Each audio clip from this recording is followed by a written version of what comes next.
These are the kind of scenes that used to be reserved for FA Cup finals. But for the second day running, a tremendous full house atmosphere here at Wembley for an FA Cup semi-final. Today, of course, it's the all-North London affair, Arsenal against Tottenham. It's a sea of red and white at one end, as you would imagine.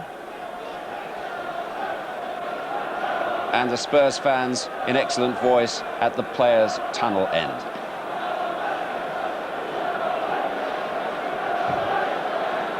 Good morning from Wembley. We're looking forward to another great semi-final here today. And of course, the winners know precisely who they'll play here on May the 15th. Chris Waddle, is he going to have a crack? Oh, he does, and he scores! Anything Paul Gascoigne can do, Chris Waddle can do. Alan Kelly beaten before he touched the ball. Here he is again. He's getting an awful lot of room. And Warhurst tries to get through the back and does! And it comes off the top of the bar. Really ought to have been 2-0.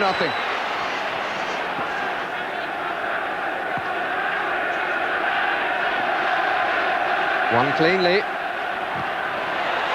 And a wonderful strike.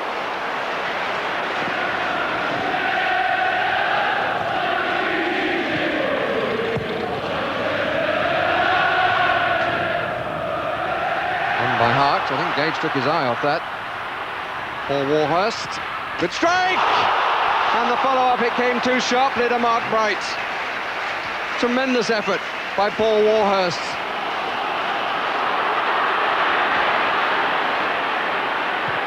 That's a better ball, Alan Cork. He's got Dean up if he wants, it's going to slide in. Yes, it's 1-1. Chris Waddle trying to get back to deny Alan Cork.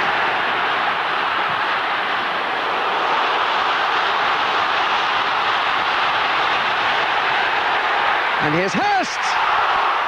Second time of asking from Kelly. But another chance comes and goes. Bright tries to hold it up for Sheridan, who curls, good save!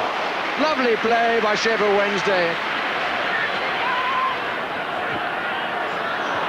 Here's Worthington. And it's loose in front, and Hurst, and an amazing save by Kelly. Absolutely amazing. All Sheffield Wednesday at the start of this extra time. And Bright, oh, and another brilliant save.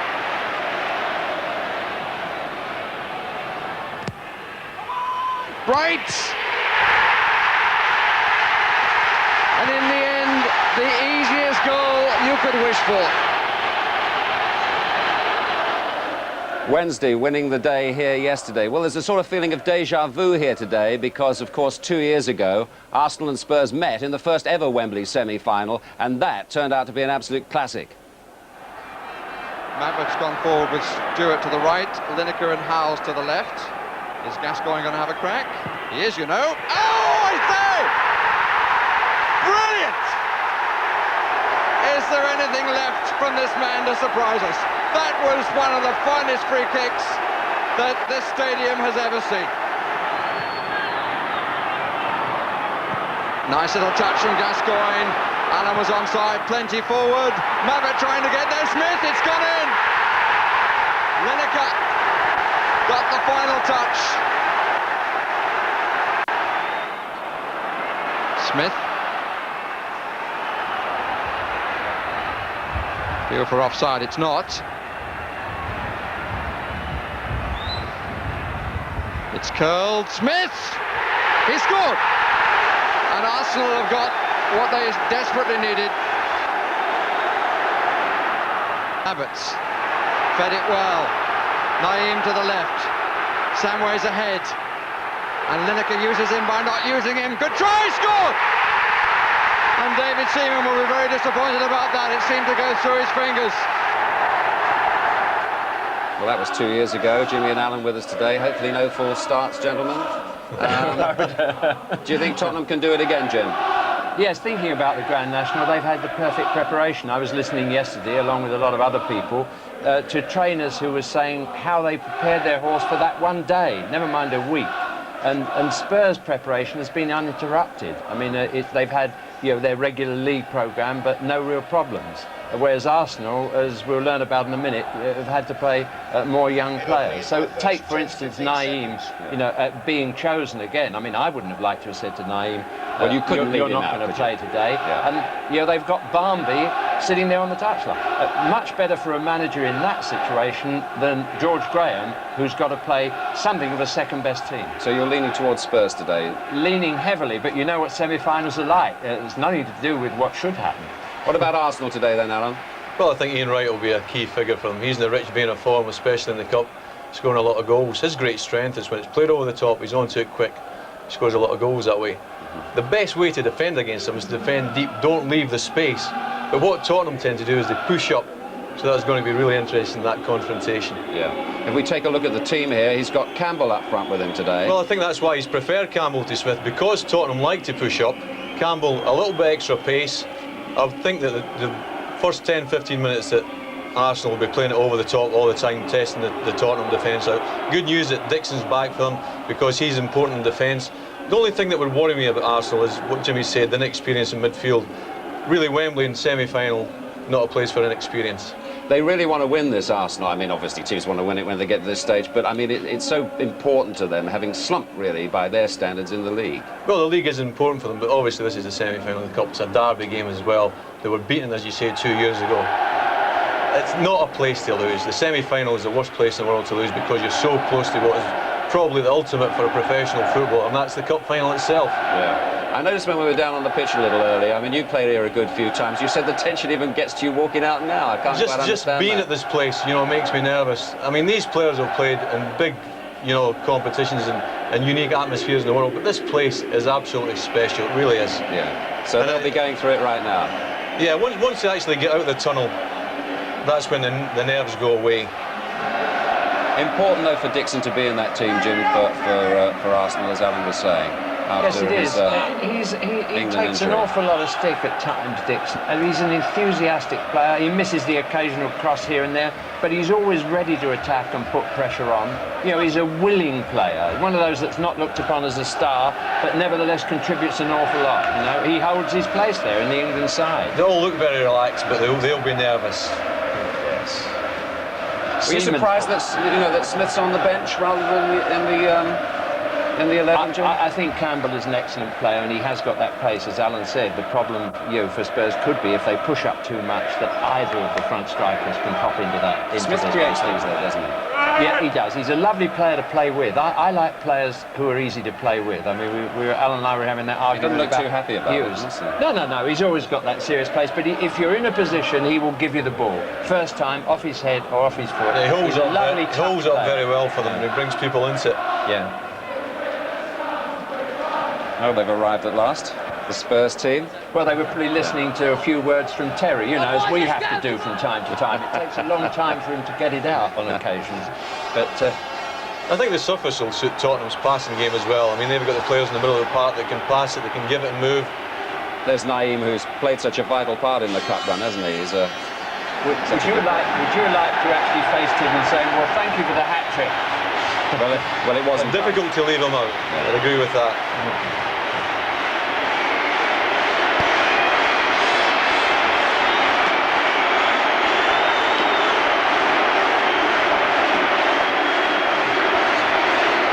There's some days these are here, aren't there? Oh, it's tremendous. It just makes you want to get out there. It really does. And the nerves will be leaving him. Anderton, how will he play today, do you think? I mean, he's come good in the last few months. Yeah, that's a tribute to Spurs coaching methods. I mean, he came in, the crowd were unhappy with him. Spurs spectators expect, as most of them do, instant success. Paid a lot of money for him. Why isn't he winning the matches? But they've carefully, allowed him to progress, pulled him out here, popped him in there. But the one thing Terry was telling me about him was his amazing stamina. He wins all the cross countries, even over more older and more experienced players, without trying. So that's a great asset for a professional player. And of course, he played well in the semi-final last year against Liverpool, didn't he, for Portsmouth? So he's had the experience of it. I've got a sort of hunch that we might see another extra time one today. I don't know. It's very close to call, actually. Yeah. There's not much between the two sides. OK, gentlemen, we're all set for the second semi-final. Who's going to play Sheffield Wednesday in the final? Let's join our match commentators now, Trevor Brooking and John Motson. Thank you very much, Desmond, and good morning or nearly good afternoon to everybody. It's a scene I think we're going to get used to this on semi-final day, because I spoke to Sir Bert Millerchip, the FA chairman, who's there with his wife Barbara at yesterday's match. He's sitting next to Alan Sugar as well there, and he tells me that he personally is absolutely in favour of all semi-finals in future being played here after the success of yesterday, when there were 75,000 people in the stadium, and there must be that many in the ground again now nearly as kick-off approaches today. So in fairness to spectators who want to see these games, I think it's getting to the stage now where Wembley is realistically the only venue. Let's have another check on those team lineups that Alan and Jimmy were referring to. For Arsenal, Lee Dixon passed fit at number 2, Kevin Campbell preferred at 9, and what a young midfield trio there. Number 4, Hillier, number 7, Parler, number 11, 18-year-old Ian Selly. Those three players haven't been starting many of Arsenal's recent matches, so quite a change around there by George Graham. Selly, in fact, the youngest player in the match. How are they going to play, Trevor Brooking? Well, it's an interesting selection, as you say. I mean, the back four looks very solid as normal with Dixon back, but the midfield trio, Selly, I think, gets in because he is probably a good passer and will help the supply line to Merson, who's going to play as a floater, and Campbell right up front. Hillier, more of the anchor man, perhaps picking up Samways, and Parler, who's a very energetic player and runs all over the field. But those three will be trying to hustle also to make sure Spurs don't get too much time and space in that area. Well, there were 6 survivors there from the semi-final 2 years ago. Spurs, in fact, have 7, including Naeem, who came on as sub that day, as Desmond said, starting the match now in preference to 19-year-old Nick Barmby, who's on the bench. It's the team that won at Manchester City in the 6th round, so will they play the same way? Well, I think they will. 2 young fullbacks who defensively I think have improved a lot this season. They like to get forward, but they've become more aware of those defensive responsibilities. Sesley do the anchor man's job, probably looking after Merson as he floats around, and of course up front more Anderton, who I must say I prefer in his old Portsmouth role, sort of wide on the right side of midfield, but because Barmby's on the bench, he'll be pushing closer to Sheringham. Now this lad Selly, what an opportunity. He only made his debut earlier this season. I was at the game against Blackburn Rovers. He comes from Chertsey in Surrey. Nice passer of the ball. He was away with Barmby with that World Youth Championship squad in Australia, which is why he's not played much recently. But what a day at 18 to be taking part in a match like this. And the referee, Philip Don, who comes quite near from here, 15 miles away in fact, from Middlesex, he's got a test on too, because I saw the league game between Spurs and Arsenal at White Hart Lane at the end of the year, and there was trouble that day, as you may know. It was widely reported, and the referee on that occasion has since threatened to retire because of some of the abuse he suffered since. So there is a certain test of temperament here today as well for all concerned. But on this glorious morning and afternoon and fine Wembley surface, we can only hope that Terry Venables' type of football, and that preached down the years by him and George Graham, is seen to be today, on a showpiece occasion, the deciding factor to determine who plays in the final itself. Arsenal red and white, Spurs traditionally white and blue, and Ian Wright up front straight away. And the first foul, in fact, is by Merson.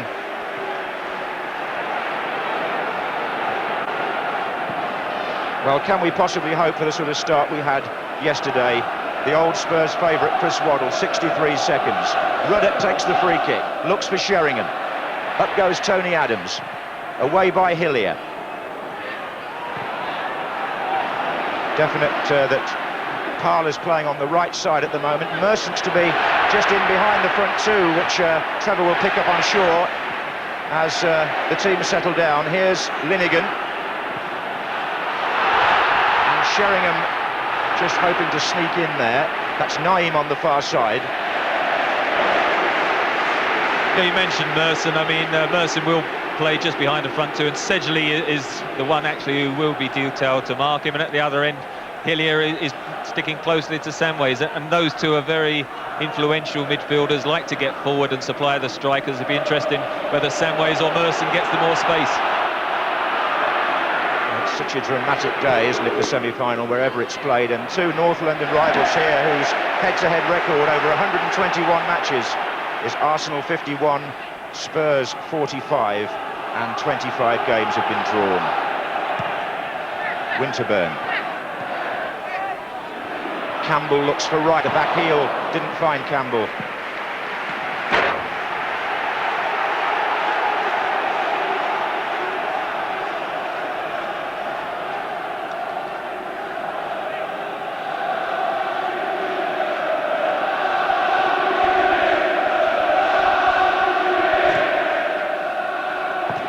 Winterburn. Right, took a challenge there from Sedgley. Ian Wright goes down in pain. And on comes the Arsenal physiotherapist, Gary Lewin. Steve Sedgley was the man who fouled him here.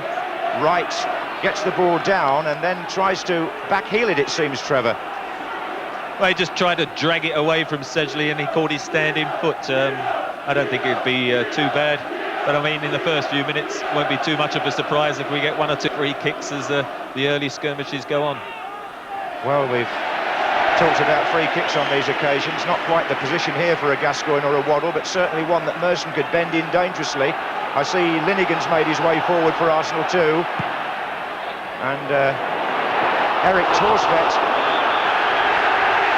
got hands to that, but didn't seem to pick it out cleanly, and Arsenal have a corner. Not the first touch you really want in an important semi-final like this. Hillier will take the corner. Adams and Linegan have both gone forward, and Parler's there in the 6-yard box as well. Going for the flick on Parler, it was Sedgley, then it was Merson, and wide is Hillier. It's out.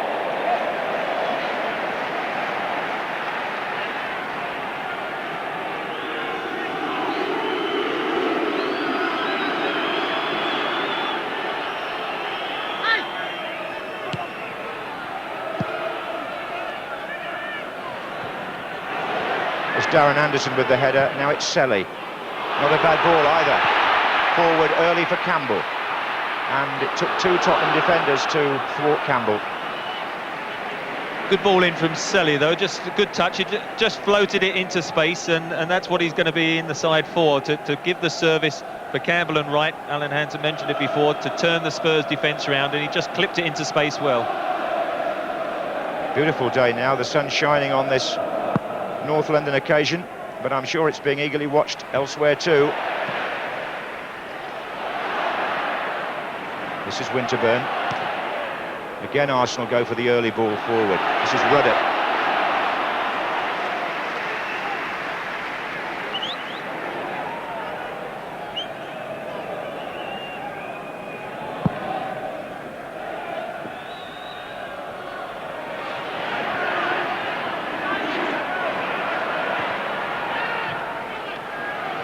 Linegan. Now Lee Dixon, whose fitness was confirmed this morning. It must be something of a gamble. He came back on crutches from Turkey. Here's Parler up against Justin Edinburgh.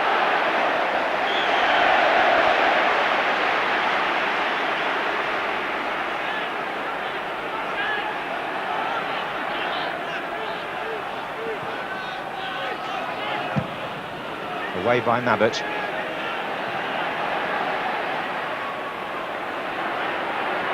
David Seaman, who will be determined to do well today. Here's Anderton. They all are, but Seaman for special reasons. Anderton, Sheringham! And indeed, every goalkeeper likes to get a good early save in. And Seaman, after what happened to him at the hands of Gascoigne and Lineker, saw that Anderton was shaping there for the first real shot from Tottenham.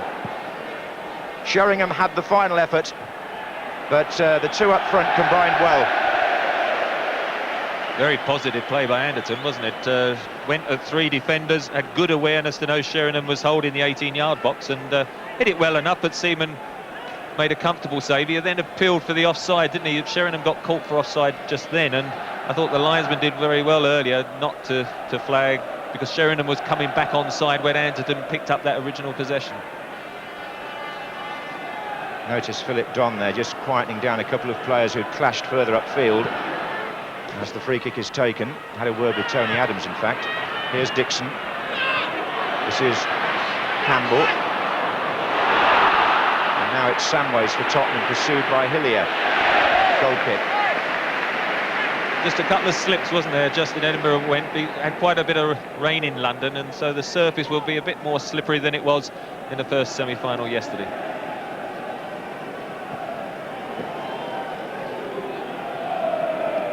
Now another conversation between Lee Dixon and the referee. Mr. Don is known to be a firm disciplinarian. He won't stand any nonsense. Naim gets a word in as well. I think it's all to do with that first offside decision when Sheringham ended up with the shot. Anderton, when he picked up possession, Sheringham was 10 yards offside, but he was coming back on to play, having sort of closed down on the goalkeeper. And I think it was definitely a good decision by the referee and the linesman to say, you know, keep the game flowing. This is Winterburn.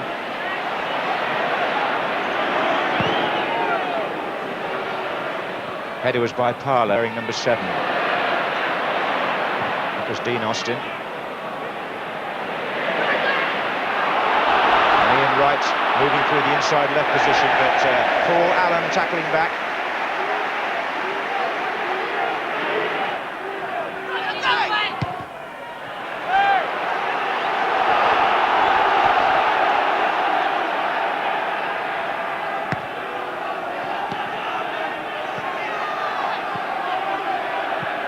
Winterburn to take the throw for Arsenal. Gets it back from Merson. Merson again. Parler's the player offside.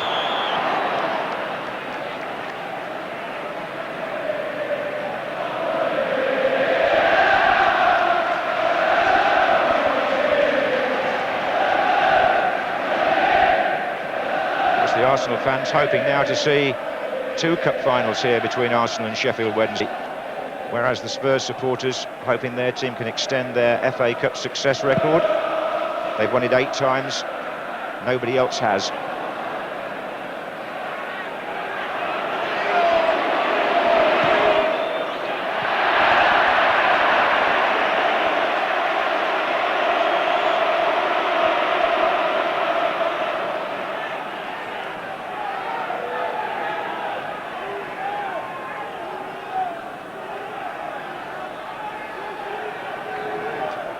Dean Austin. Away by Selly. There's Campbell, challenged by Mabbott. Bit of a tangle there between 4 players. Foot up by somebody.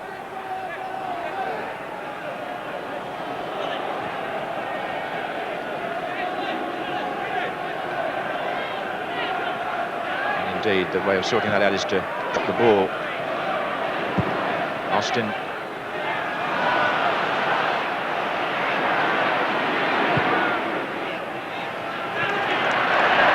Mr. Don had charge of last year's final between Liverpool and Sunderland, as I recall, Trevor. So experience on the big occasion. You have to be eagle-eyed early on because everyone's marking down. I mean, they know each other so well, and it's very evident in the first 10 minutes, particularly both managers being very aware of the dangers of the other side. And at the moment, they're stifling each other. Naim for Spurs. Linnigan for Arsenal. Parler.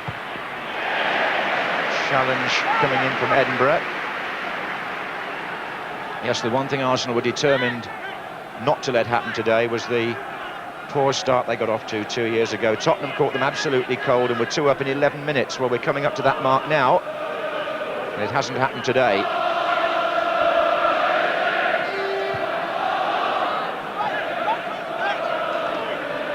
Dixon's throw, on by Campbell, right challenging. Good play by Ruddock. This is Merson on the right now. And he's done ever so well, Merson. And Dean Austin has to clear, but it's not really away. Merson again, and this time a free kick. But it's obvious from that Merson's got licence to roam. Well, he has, and he's going to have to if he's going to shake off Sedgley, but he got away from 3 defenders there. Terrific bit of skill. Couldn't quite get the final cross in properly.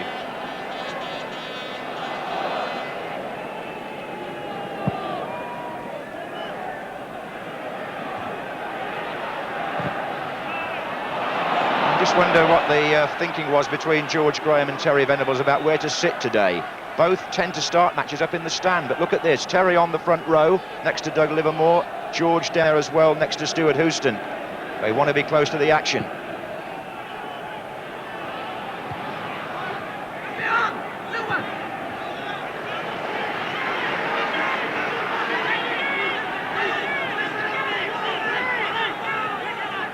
We still seem to talk about Terry as the manager. Of course, he's the chief executive, and he's taken something of a backseat behind Messrs Livermore and Clements.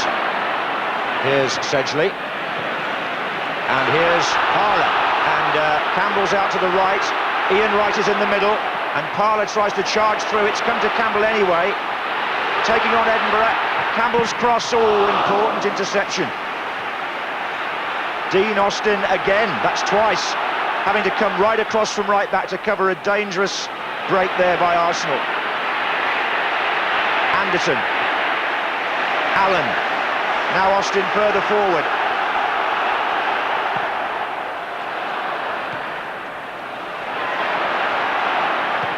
He started well, the number 2 for Spurs. Young lad on a big occasion. And here's Paul Allen. Sheringham in the middle. Naeem further over. Anderton joins them now. Foul. And Adams reacts a little angrily as he gets up after bringing down Paul Allen. Now the test here is whether Arsenal can contain Ruddock and Mabbutt. Ruddock's gone up to the far side of the area. Adams looks to be marking him. Mabbutt's in there too, and so is Sheringham.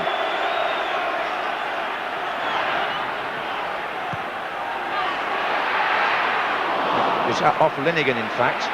And now Campbell takes on Sedgley, and it opens up for Arsenal.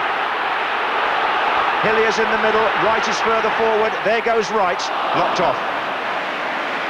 Strong run by Campbell, wasn't it? He is a powerful player. He's had a poor season, strangely enough, and then about 3 weeks ago he scored a couple of goals and has suddenly come to life again, and that's why he's kept Alan Smith on the bench today. He went past it just in Edinburgh earlier, didn't he, down the line, and got a good cross in, and so he started well. Here's Selly, Hillier, Winterburn. Testing Spurs with the long ball, but as yet the Tottenham defence looks firm. This is Campbell again, though, making a nuisance of himself. Merson tries to get Winterburn in. Wright and Parler are waiting in the middle, and the clearance is by Mabbutt. Corner to Arsenal.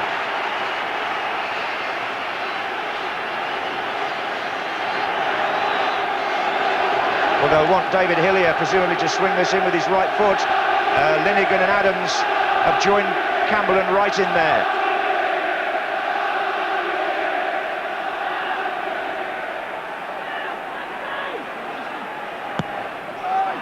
Not a good corner by Hillier. They look awful, those near-post corners, when they get the delivery wrong, don't they, Trevor?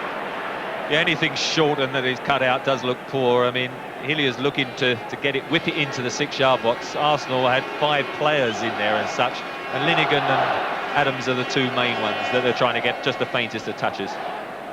It'd be nice to see somebody produce a different sort of corner one of these days. It seems to have been with us since the Arc, the near post ball.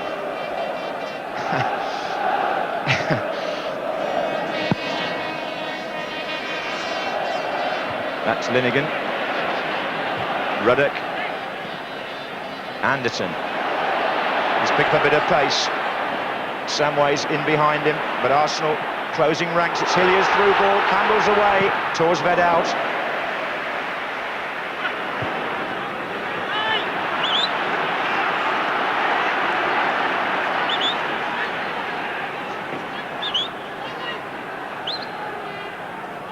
Terry Venables with a few words to get across there.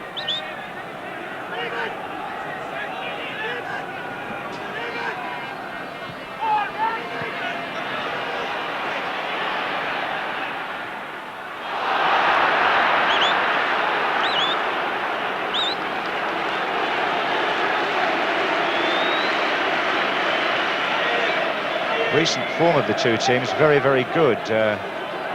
Spurs have had 8 wins and 2 draws in their last 11 games. Arsenal have been beaten only once in their last 10 in League and Cup. And here's a man who's never lost at Wembley, Eric Torsvet, 4 appearances.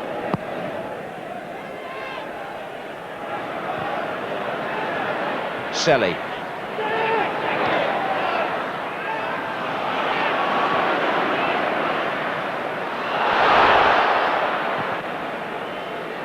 This is right. Nice touch, Parler.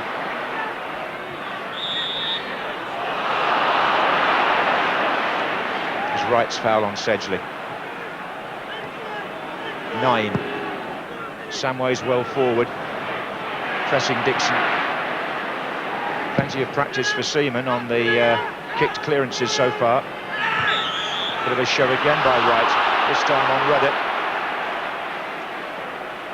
He's not going to have much joy 1 against 1, so he's trying to give him a little nudge as he goes up, but the referee's spotted each occasions up to now.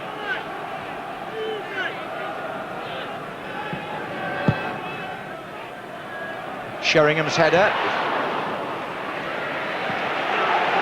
Harry Mabbott was up on the chase to try and pick up Sheringham's flick there. Now he's got to go back to his defensive responsibilities.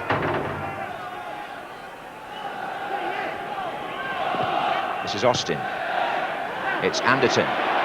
Through run by Sedgley here in the area, couldn't reach it. Scored, of course, at Main Road in the last round, Steve Sedgley.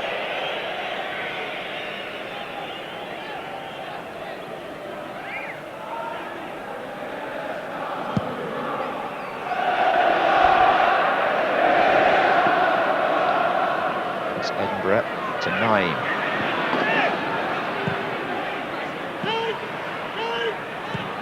Sedgley looks for Naeem again. Now Dixon facing his own goal.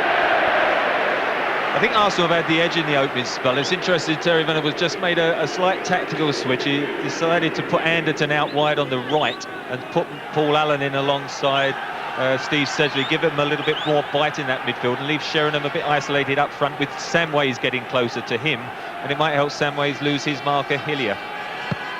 Yes, there's quite a lot of tactical thinking gone on, because I don't think Tottenham knew the Arsenal, well, I know they didn't know the Arsenal lineup until half an hour before the game.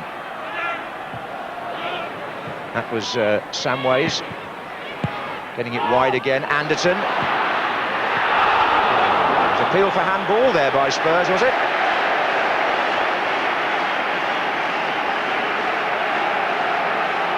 Well, Anderton, I think they appealed there against Linnigan, was it, Trevor? As he hooked it on, it had to clip something, and they said it was his head. I'm not sure it would have been deliberate, though. Corner kick. Ruddock's in there, so is Mabbott.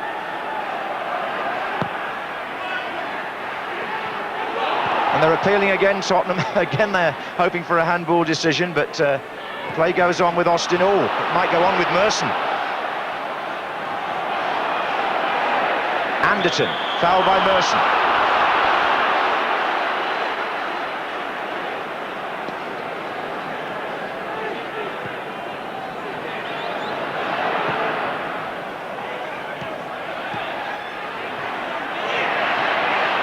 Samways, and now it's Naeem. Edinburgh's well forward as well.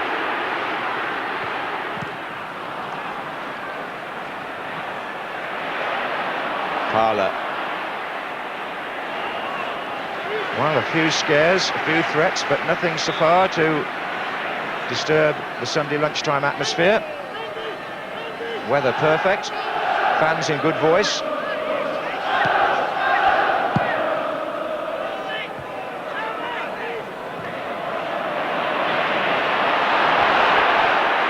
Allen for Spurs in that more central position now. Sheringham's got Samways going down the left wing.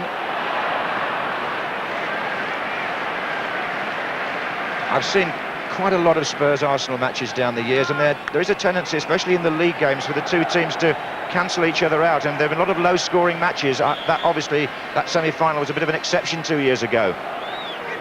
Well, definitely, I think Arsenal had that little bit of the edge in the opening spell, and Terry Venables looking at it, seeing Samways not getting much joy, has pushed him further forward now, and as I say, got Anderton out wide on the right, and balance will look a bit better, and I think Paul Allen will be that bit more competitive alongside Sedgley in the midfield.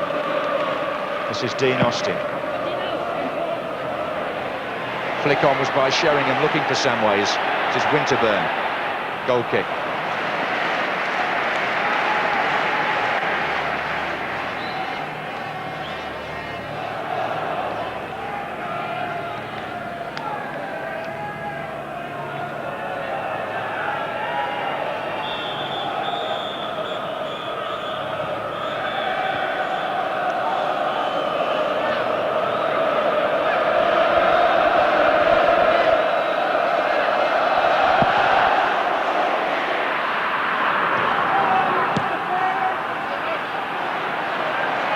Adams, Merson, Dixon, Ruddock.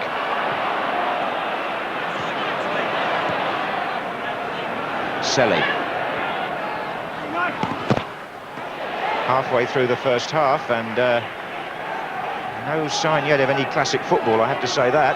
It's a little bit functional so far.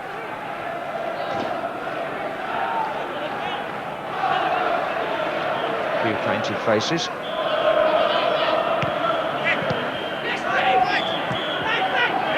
Hillier, Sedgley, Austin, and Linnigan coming in for the header, but it's fallen in the end to Parler. This is Campbell, Mabbott stretching, Naeem. Now Samways. He's got Edinburgh charging up from left back. He's got Sheringham in the centre, and he's got Linnigan to beat. Naeem. Anderton.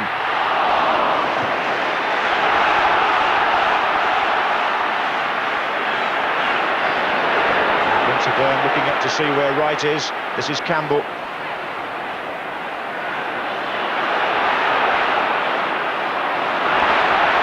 Sedgley for Tottenham, and now Sheringham.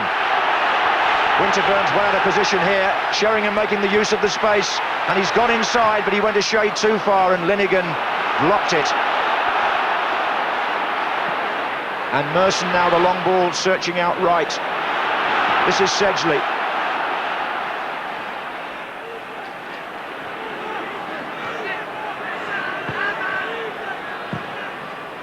It's a bit of a chess match, Trevor, isn't it? It needs somebody to move out of position, as Winterburn did then when Sheringham got in, to change the predictable pattern of play.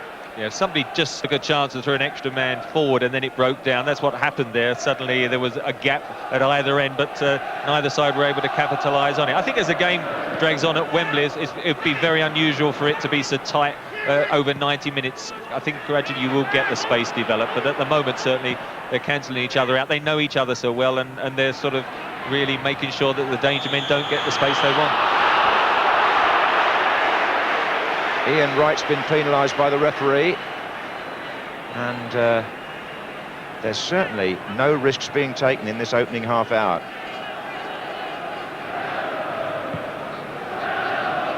Dixon, Merson.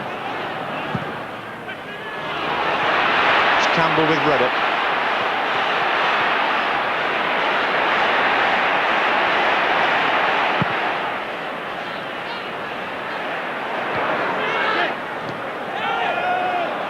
Samways.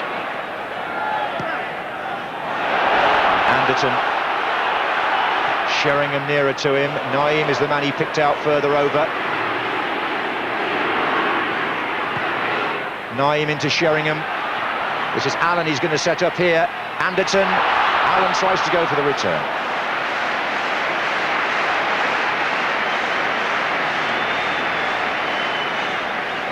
A little bit of crisp Tottenham football, which they know so well.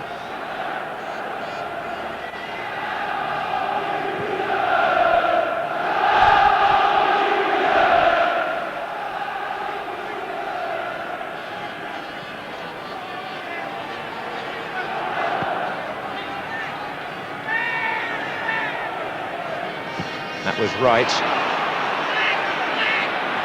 That was Edinburgh.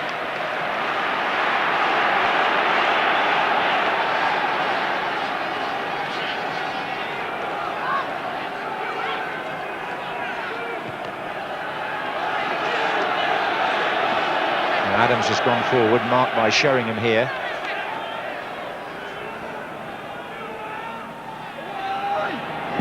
But he jumped underneath it, Tony Adams. That's back in by Linnigan. Both sides just charge out. Whenever it's half cleared, you'll find both defences sprint out of the 18-yard box, and you're going to get the obvious number of offsides. It's going to be very difficult for forwards not to get called offside. Offside, exactly as you said it.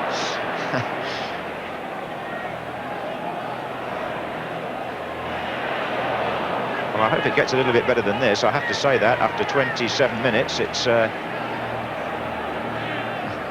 very much a game being played in the minds of the coaches at the moment, I would say.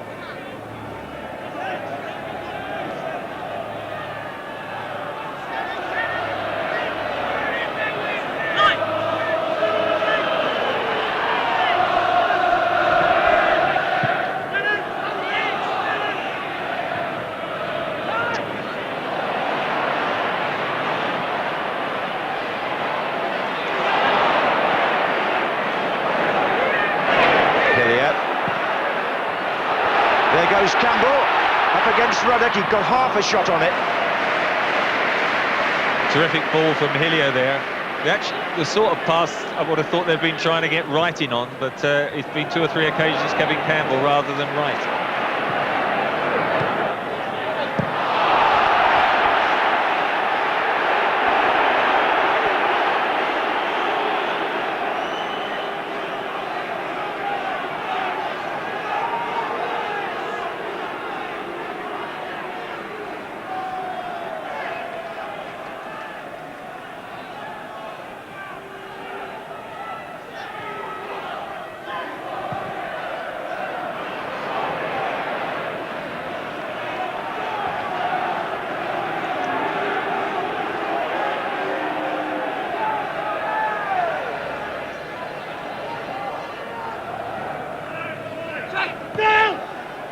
Anderton, Samways had run offside, so Anderton went himself. Good decision by the number 9, and then Linnigan challenged him. No foul given, it's a corner. Spurs surround Mr. Don. Sheringham and Naim up to him immediately to appeal. Sedgley as well. They felt it was a foul on Anderton by Linnigan. Trevor. It was a foul, he didn't get the ball. Anderton turned it past him. The referee looked at the linesman who was right next to the 2 players. He didn't flag, so he didn't give the decision. Well, suddenly the semi-final comes to life with a controversial moment. Darren Anderton, the man allegedly brought down, takes the corner kick. Ruddock's in there again.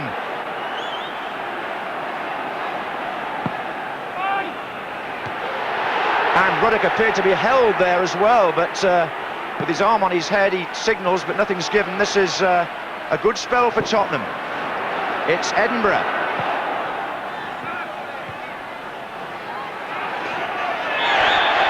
What I'd like to know is, was it inside the area when the impact was first made on Anderton? And someone's spoken about it too much here. Tottenham are in trouble with the referee. 2 decisions didn't go their way, and somebody has said too much. I suspect it's Sedgley.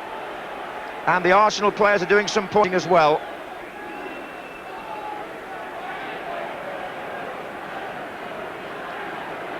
It's Paul Allen, in fact, who's being booked. Yellow card for Allen. Now, Anderton was away. The defender was Andy Linnigan, and he comes in here. Now, what I'd like to know, it's a foul, Trevor Brookings says, but was the impact on the other side of the line? Would it have been a penalty, or would it have been a free kick? It was definitely a foul. That's the only argument, whether it was inside the box or not. The amazing thing was the linesman, in all honesty, was right up with play and didn't give it. And so the referee looked across and decided that it could only have been a corner. But I can understand Spurs being very frustrated. My only query was whether it was inside the box.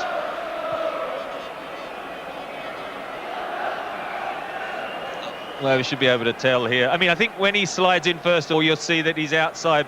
But as he actually makes contact, I'd have said perhaps just outside the 18-yard box. That was my query to start with. I would say that would have had to have been a free kick, Trevor, really, not a penalty, in fairness to Arsenal. But I do agree with you, it was a foul. In the meantime, Linnigan got a bang in the eye. We're not quite sure how. There was all sorts of reaction to that corner that followed. And there's some some good humour down there, it would seem. Certainly there's David O'Leary sharing the joke. And I think somewhere there, George Armstrong, a member of the famous double team, yes, with the white hair in the centre there, played with George Graham. There's George. And as an old winger, he would have had a view, no doubt, on what happened there on the flank.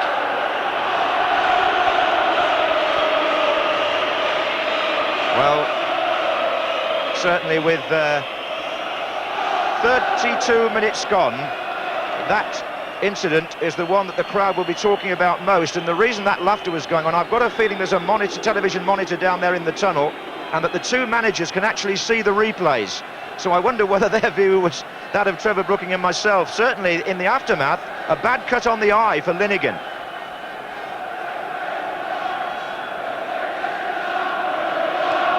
We had one last year in the final, didn't we, involving Bracewell when Philip Don was the referee. A huge call for a penalty which wasn't given.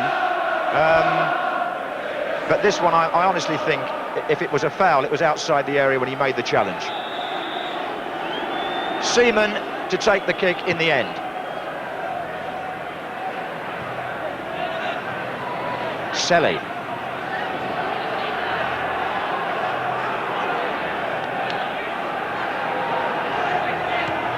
This is Campbell. Now it's Hillier.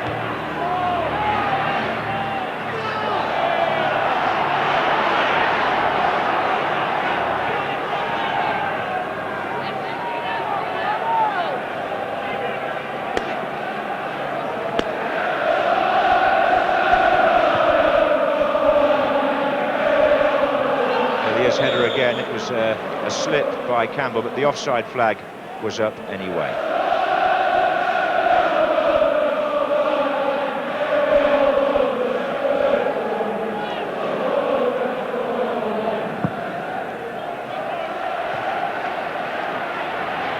Here's Merson. Oh, we saw where Torsvet was. Terrific bit of vision there. In the end, initially you thought, well, no, what's he doing? But of course, Torsved was off his line outside the 6-yard box, tries to hit it with the outside of his foot, doesn't quite get the swerve.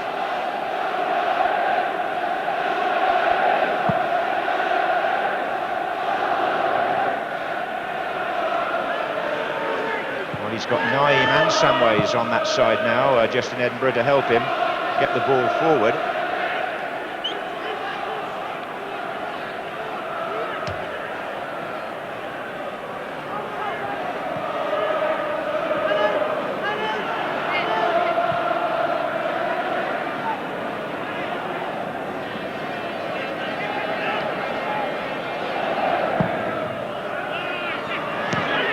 Parler. That was Mabbott. Parler again. Trying to take on two of them down that side. And, he'll be happy enough to get the throw for Arsenal.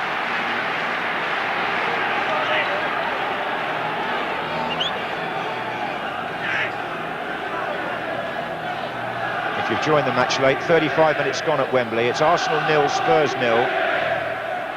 And one appeal for a penalty, but not too many shots and saves up to now.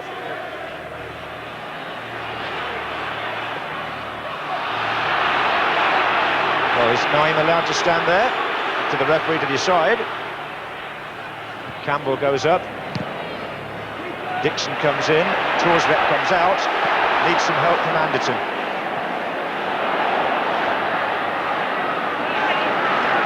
Winterburn. A couple of crosses seem to have deceived Torsvet very slightly. Had that first deep one, didn't he, from Merson from the free kick that just went out for a corner, slipping off his hand, and that one was an up and under hanger. Both occasions, though, hasn't had pay for the fact he hasn't quite held on to them.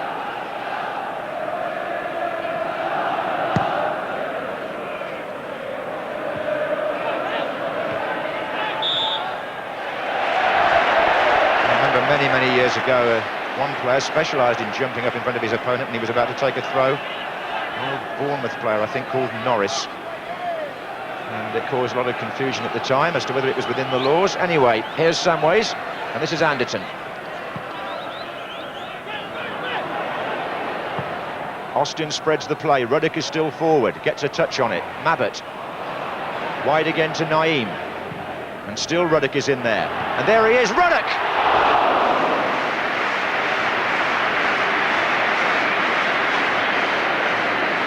It's always dangerous, isn't it, Neil Ruddock, in those situations.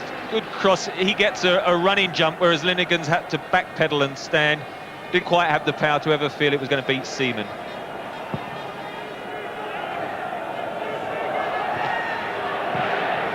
Here's Merson. In the way was Mabbutt. And this is Sheringham. Things are really brightening him up now. And Adams gets mixed up here. And there's a real danger. And it was Vinnie Samways. And Seaman scrambled back. And Adams will be so relieved. Samways was clean through for Spurs. Well, that was nearly an unbelievable calamity, wasn't it? First of all, Tony Adams missed kicks barely on his left foot. I must say, I thought Vinnie Samways might have done better. And then secondly, David Seaman, it slipped through his hands, but was always going to trickle wide. Well, we've had an exciting 7 or 8 minutes now, haven't we? It's as if the game is opening up, and there's a foul on Harler by Edinburgh.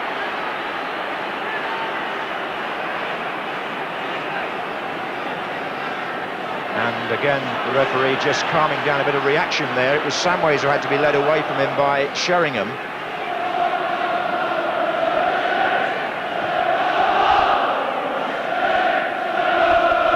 Now then, Arsenal with a free kick. Linegan has gone forward. To be taken by Dixon.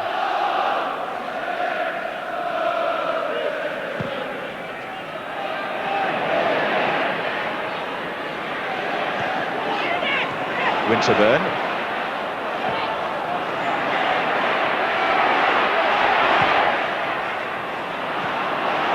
Austin. Oh, good touch by Samways to Sedgley, and back again. But it was Anderton whose pass was rather hurried. Here's Selly into Merson. Ruddock. 6 minutes to go to half-time at Wembley. No score between the great North London rivals as they play for the right to meet Sheffield Wednesday in the final here on May the 15th. Mabbutt.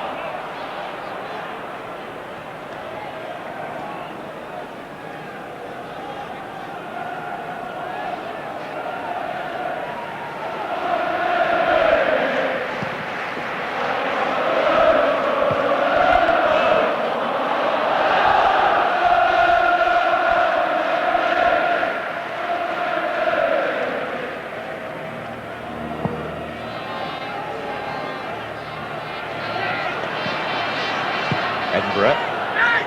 Naeem. Sheringham trying to box Linegan, and in doing so he gets a free kick. And I think Mr. Don sees that as gamesmanship by Linegan, the way he blocked his man, and he's going to get a yellow card for it. Linegan's appealing that he felt Sheringham had backed into him, but once he had rode the tackle that he tried to pinch in front of him, then he had to bring him down, stop him getting away, and so 1 card apiece. Yes, Linegan joins Allen in the referee's notebook. Here's Sheringham. Edinburgh. Right across, and nobody able to lay claim to it for Spurs then, but they might now. It's Allen. Anderton on this wing. Tries to win the corner off Winterburn, who was too wise to it, but he needs help now.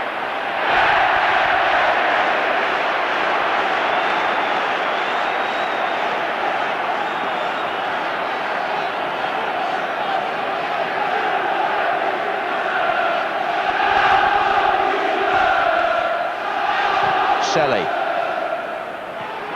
Here's Wright. They've kept him quiet so far, have Tottenham. And Dixon was a bit tight there. It's Naeem. Sheringham in the middle, being joined now by Anderton and Sedgley. And Naeem tries to find Sedgley first time, can't. And it comes off Adams, and then it's Winterburn, and Arsenal are in a fix here. Well, they've got out of it. I'm not sure that they know how. This is Merson. And through the middle goes Campbell at the other end. Wright and Selly waiting in the centre. It's still Campbell.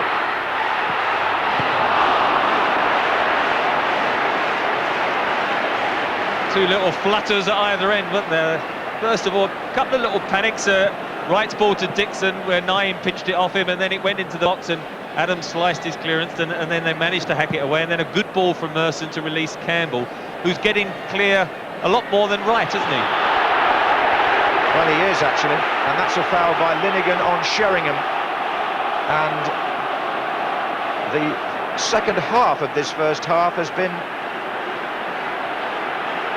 much more interesting than the start. It's suddenly, the match has produced 3 or 4 incidents, any one of which could have produced the first goal. And indeed, at the moment, Ruddock is lining up for a possible free kick, and Arsenal, mindful perhaps of what Sheffield United didn't do, have formed a wall. And Ruddock chips it in. Headed on, in fact, by Mabbutt. Naeem.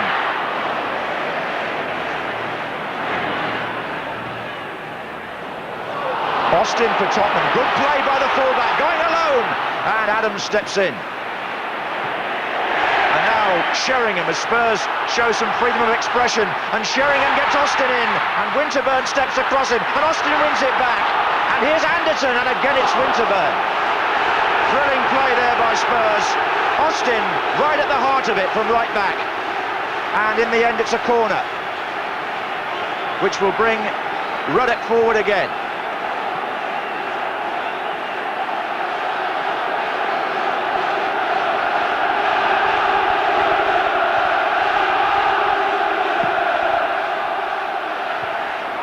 Two Arsenal players jumping with Ruddock, knocked back in by Allen. Offside flag up against Sheringham in the centre. 1 or 2 little panics in the Arsenal defence over the last 10 minutes. I mean, I think for the first 20 minutes or so, Arsenal just had the edge. Then, since the tactical switch, moving Anderson wide and Paul Allen in alongside City, Spurs have got that little bit better. And Arsenal just had 1 or 2 hiccups, 1 or 2 miss kicks in critical areas, but they haven't proved as costly as they might have done on another day. That's a fair summing up with a minute to go in the first half. No score, but Spurs have had Arsenal rattled in their last 2 or 3 attacks. That was Samways to Naeem, and they're playing some good cohesive football in this spell, Tottenham. Helped on again by Edinburgh, but just as I said that, it all goes wrong.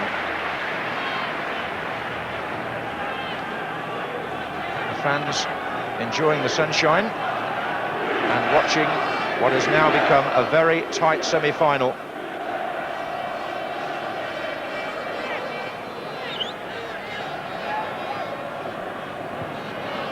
Merson had some good moments, Paul Merson already.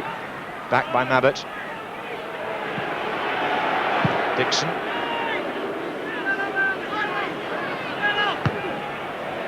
And again. Selly. Oh.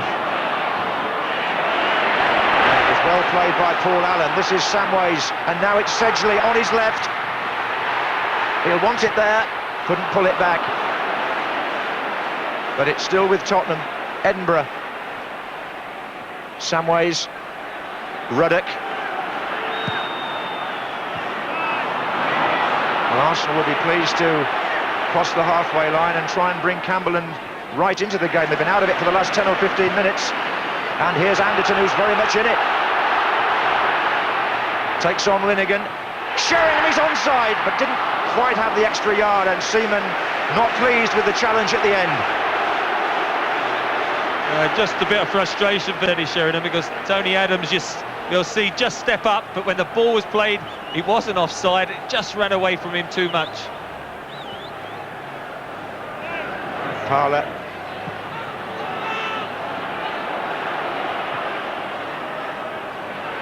Sheringham looks for Samways, and Adams goes in. And it's going to come out to Naeem. This period of the game very much Tottenham's.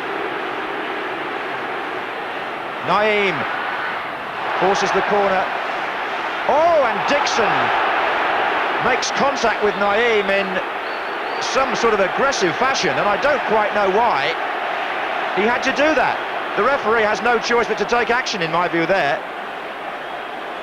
Dixon accused Naeem of diving, did he, Trevor? No, definitely, that's what the problem was. Naeem did a step over, went to the line. Dixon definitely got the ball. Naeem did go over, and Dixon got up very angrily that he should be trying to look for a penalty, having made a good contact on the tackle, and then Dixon foolishly chested him and shoved him, and that's why they both ended up in the card. They've both got the card, so not much good has come out of that incident for either player. Yellow cards for Naeem and Dixon, bringing the total so far in this semi-final to 4. Few players on the edge here. Spurs have the corner.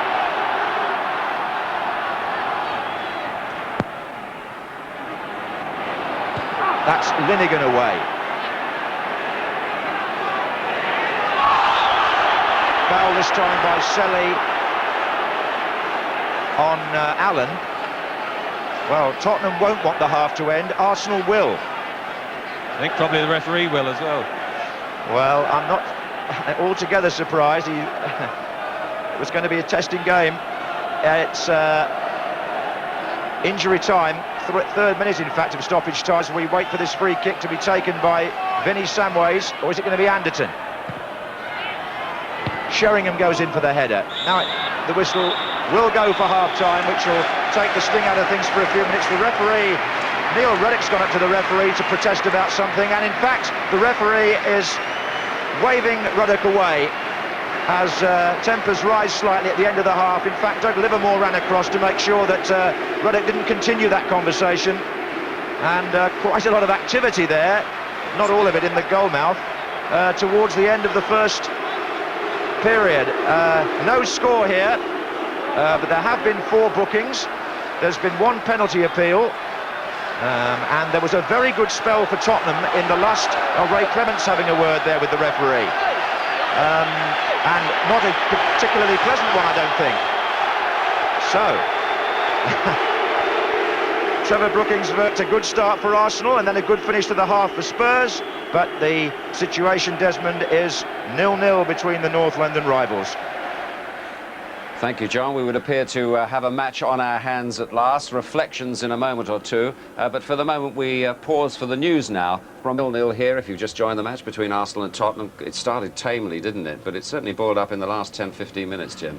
Yeah, boiled up in the wrong way in some respects, but I suppose a match like this, of this importance, you expect a little bite in it, which is the term that's generally used.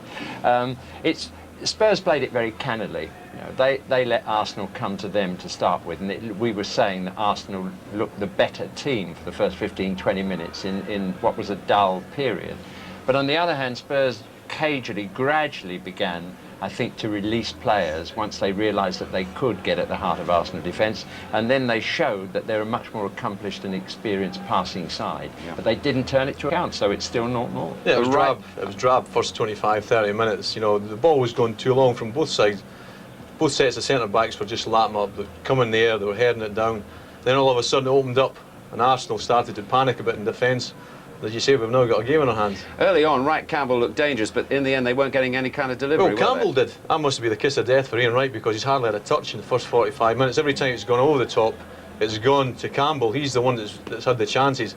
The player for Arsenal has been Merson, and the player for Tottenham has been Anderton. Both very, very good in the day. Well, Anderton's certainly been involved, Jimmy. I know you're an admirer of him nowadays, and he's had quite a few good touches in that. Well, he proved how much he's learned, really, in this game. First of all, he makes a chance, I think, for Sheringham here. A lovely run. He sees the opening, has got the pace and the stride, but the good thing was that he picked out Sheringham, and the ball popped up a bit. He didn't get the full force of his shot behind it there.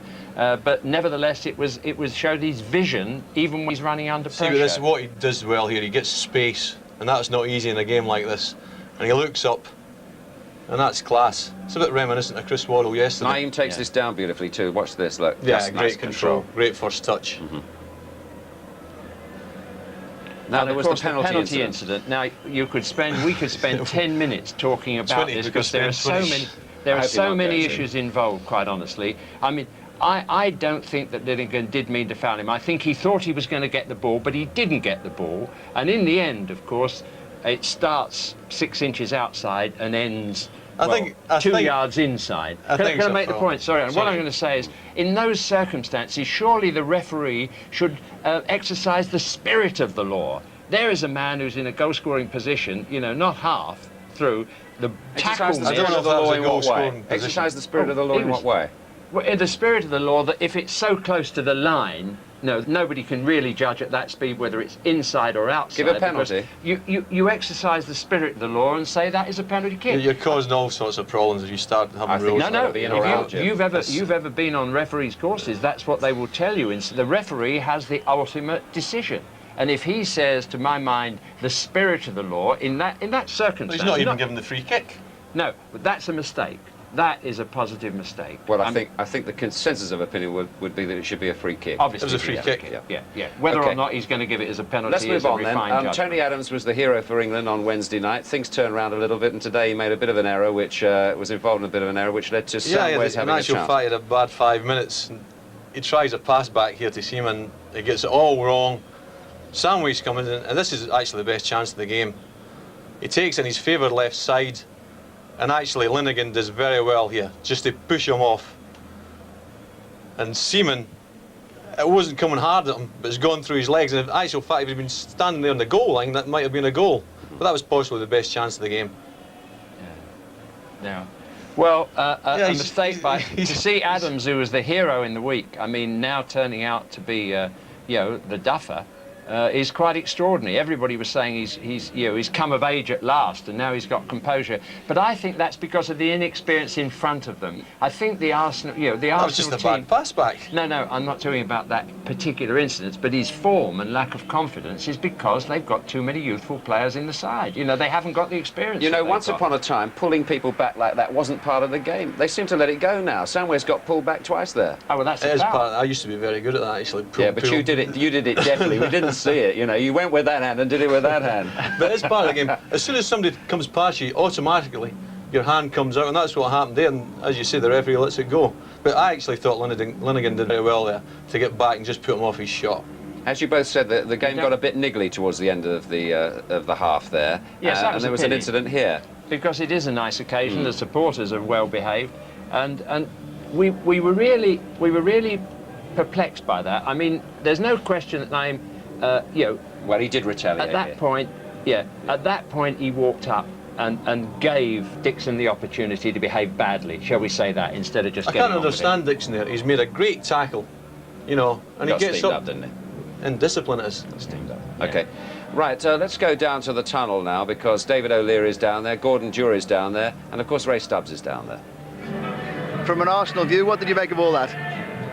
I thought we started very well. I mean, Tottenham, the last 10 minutes have finished the best, but if you can learn from 2 years ago, I mean, we didn't start playing, the first 20 minutes the game was really won, and we really wanted to get off to a good start, and we did, and it was pretty even, but as I say, Tottenham have dominated the last 10 minutes of the game.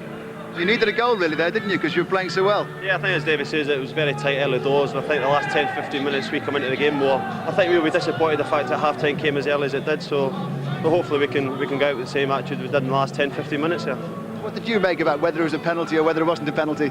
As an Arsenal player, I thought it was a great tackle. And what was the view from your side of the bench? Yeah, our two subs were warming up behind the goal as well, but they thought it was definitely a foul. But whether it was inside or outside the box was a different matter. But they definitely thought it was a foul. I expect you want to continue in the same vein now as you enter the first half. Yeah, I think, as I say, the last 10-15 minutes, I thought we come into the game and dominated. So hopefully we can start again the second half the way we ended the first half. For Arsenal, got to get Ian Wright in it more. Well, Kevin Campbell's the one we've got in down the channels, and I mean, Ian has had a very quiet half, but that's really when he's at his most dangerous, and hopefully we all know if we can give him the ball in the right area what he can do, and hopefully we can do that in the second half.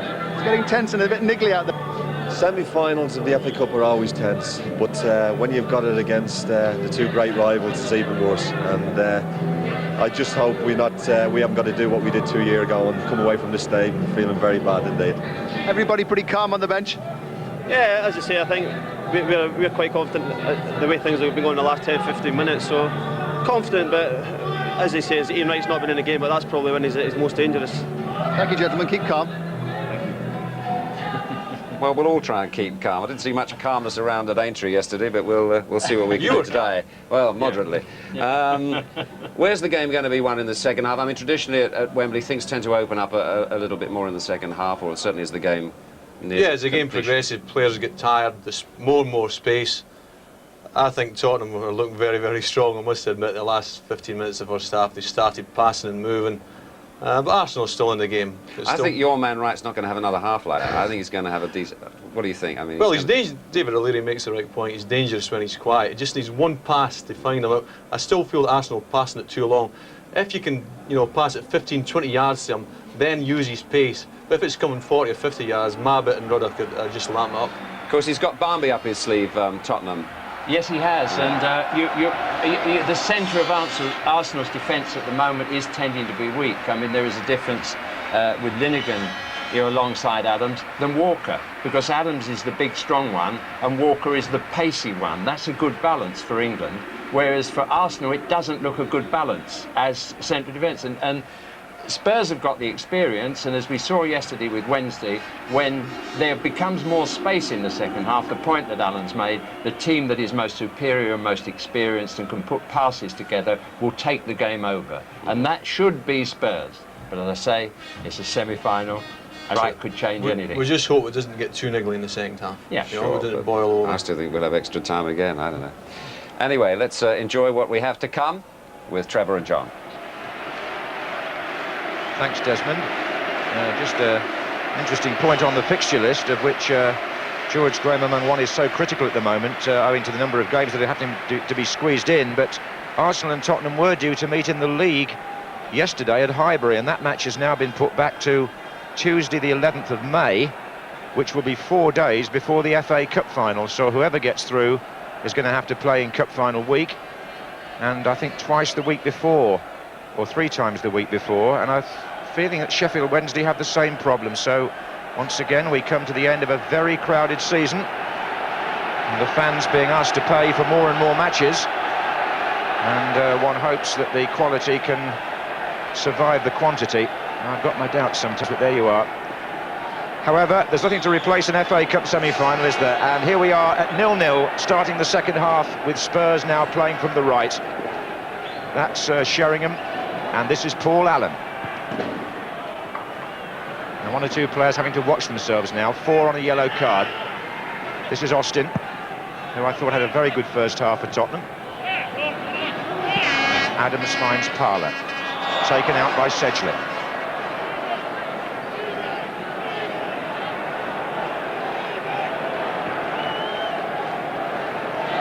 This is Winterburn. Header by Mabit.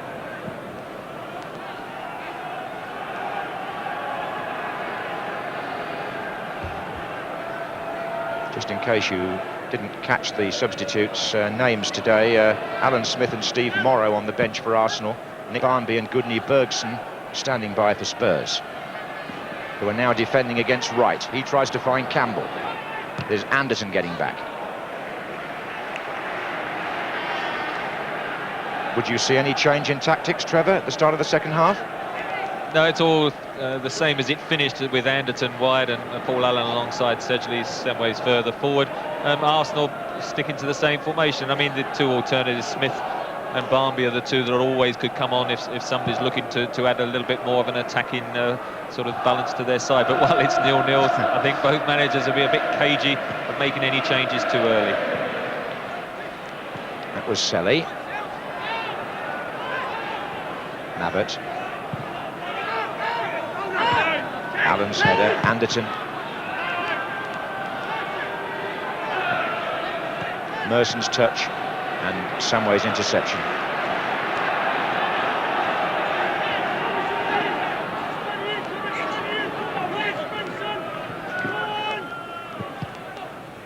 And Sedgley wasn't favoured by the rebound off his own player there, really, and Wright is offside. He's hardly seen an opening like that so far today, Ian Wright. Spurs have done their work on the man who's scored 8 goals in 4 FA Cup matches for Arsenal this season, and they knew he was the threat, and so far they've subdued him. But Spurs now have an injury on the far side, and I think it's Steve Sedgley who got a bit caught up there in a tight area and may have been caught by Ian Selly.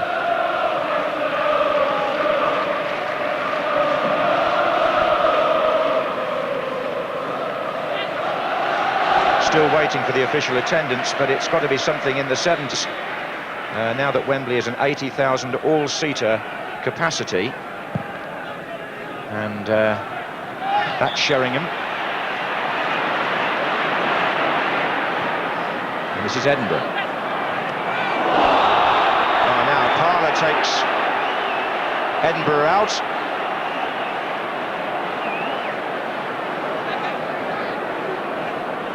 What did you make of that one?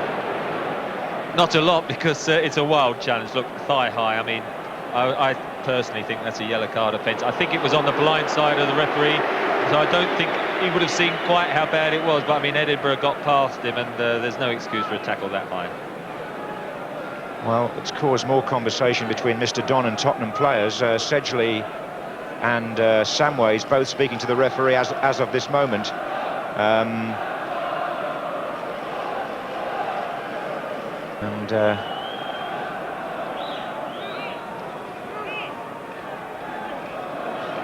They wait and wonder where the breakthrough in this particular semi-final is going to emanate from. All the goal scorers of the last one, Messrs Gascoigne, Lineker and Smith, not on the pitch at the moment. First two won't be at all, and Smith might come on.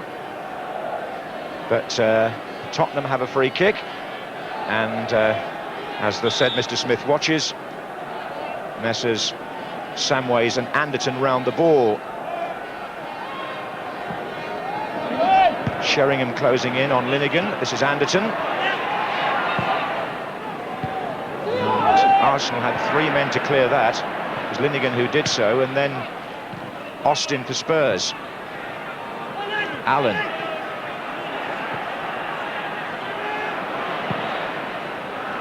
Oh, it's a good ball. Vinny Sallies to Naeem. Really stretched the play, and it stretched Arsenal a bit. This is Anderton. He'll try and stretch them more here. Mabbutt's up on the far side. Had space, and intelligent play by Gary Mabbutt. That wasn't a free kick or a corner, and the centre-back made it his business, with Anderton providing the cross to get into a dangerous position. It was all set up by that original ball from Samways, wasn't it? Most people expecting Mabbutt to head it back across, and so they gave him 3 or 4 vital yards, but he couldn't quite keep his half volley down. That was a glorious crossfield ball by Vincent Samways, which completely changed the point of the attack.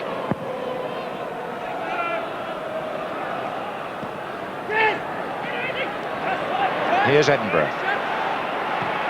Oh, that's a good ball again by Tottenham. Samways again, Sheringham in the middle in a good position. Samways cross and picked out by Seaman. Should have been in early. It was a good pass that released Samways. Sheringham had a yard or two on the back four of Arsenal. Wanted to cross in early, but as soon as he carried it to the byline, the space got squeezed out. But I think he made the point to Vinny Samways, get it across earlier. At the other end for Arsenal, it's Wright. And he's forced a corner. Well, the Arsenal defence has coped just about with some promising Spurs attacking. Now it's Arsenal's turn to get up the other end and see what they can do. Got a corner which Hillier will take. Linnigan with 4 stitches has come up to try and get the header. And there he is, in fact, but somebody went underneath him, and it's a free kick given. And whoever's gone down, there's a bit of concern.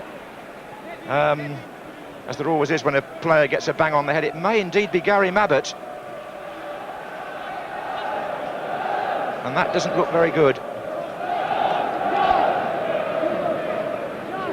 He went down in the original foul, and so was on the floor, and you'll see Andy Linnigan actually treads on him then as he comes through. See, as the cross comes over, he's shoved over, and then of course Linnigan lands on him with his foot and studs, and that's what's caused the problem. Well, he's something of a modern medical miracle anyway, Gary Mabbutt. He's well publicised as being a diabetic and has to give himself injections in the dressing room before the game and at half-time. And He's been concussed there, and the man who may have just caught him accidentally at the end, Andy Linnigan himself, has had 5 stitches in a head wound during the half-time interval, but both those number 5s are warriors in the best sense of the word, football-wise, and they're going to carry on. And while that was happening, I've had the crowd figure confirmed of 76,263. That's a few more than were here yesterday. Not quite as many as 2 years ago, but it's the old story. Only Wembley could hold that size crowd for a semi-final. So why deprive people by going elsewhere? Here's Merson. Push.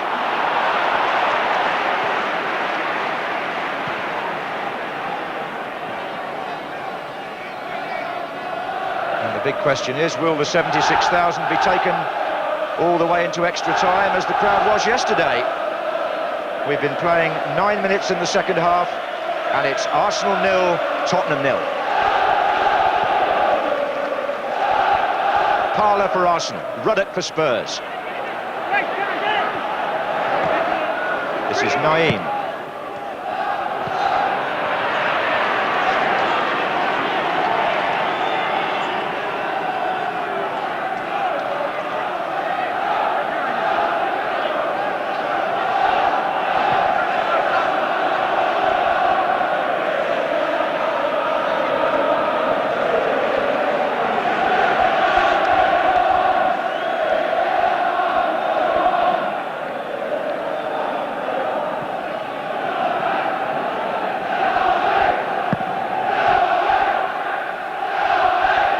Edinburgh with Parlour. It's been a good battle on that side, or this side.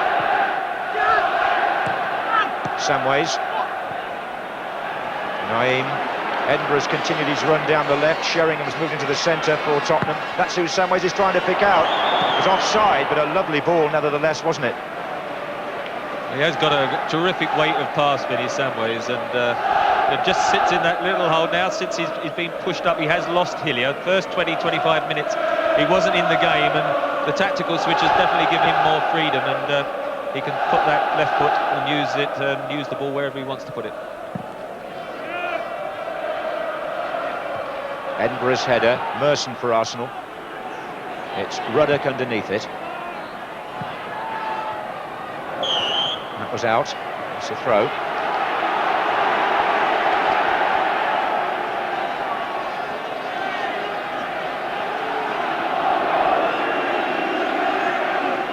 Here's Merson again, up against Steve Sedgley.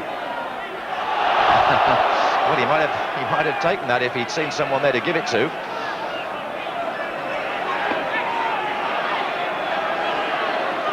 Now, Linnigan has joined Campbell in there. This is Merson. And it's not now, it's Allen, and good chasing back by Lee Dixon, and then caught by Paul Allen. Well, he could have been allowed to play on, but the referee had already blown. Allen's foul. Well played by the England fullback, because that could have been a dangerous position at the other end had he not got a foot in. As it is, Arsenal have the advantage. A free kick, which Dixon himself has gone back to take.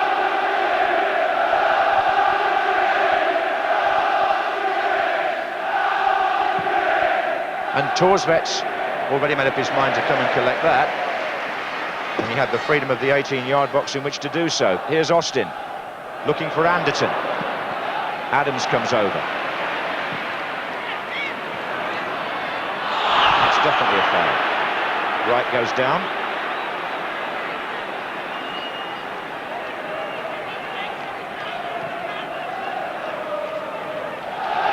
You can see a very animated Terry Venables there between that Forest bodies, and what happened here was that Mabbott came in, and a clumsy challenge, he would admit, which gives Arsenal a free kick.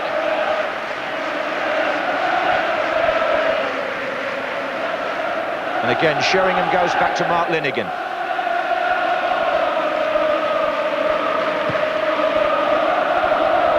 And Linnigan's in there, and so was Campbell, and Austin cleared. Good clearance too to Anderton. Must admit, the young right back who was at St Albans 3 years ago before he went to Southend, Dean Austin, is playing an accomplished game. Biggest test of his nerve as yet in his career. Here he is now.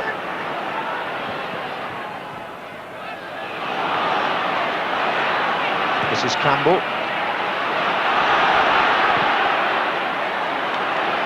And that's Edinburgh.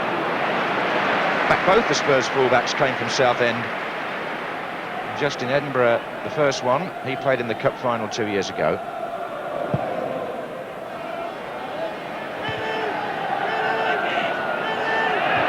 Header by Sedgley to Sheringham. This is Samways in the centre forward position. Naeem is to his left. On again by Samways. Edinburgh, the player, coming forward. Cleared by a combination of Linnigan, Dixon, Merson, and finally Seaman. Still tight, isn't it, Trevor? But it is sort of taken on the pattern of that the first 20 minutes or so, where I think at least Arsenal have now balanced out the play. I mean, Spurs did finish that much stronger up until half-time, but since then certainly the game seems to have drifted into another stalemate.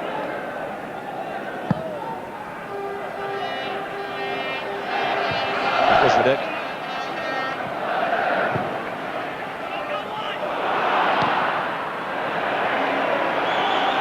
Yes, 2 years ago when Spurs won the Cup and Arsenal won the League, they had a 0-0 draw here, as I recall, in the Charity Shield. And who's going to separate them today, if anybody? Here's Campbell, he might. Tries to find Wright. Oh, and it's Selly! Good save, and Wright's in! Double save by Torsvett. And the 18-year-old there could have made his name, Ian Selly. The chance fell to him, and he tested Torsvett. It's Campbell that sets up the play. Selly up with his right foot. Volley with his left. Good effort. Good save. And look at this as Wright comes in. Brave and decisive goalkeeping by Eric Torsvett. Here's Samways for Spurs. Now, is that going to open things up? Campbell again for Arsenal. And Wright goes through the middle. Cut out by Matt.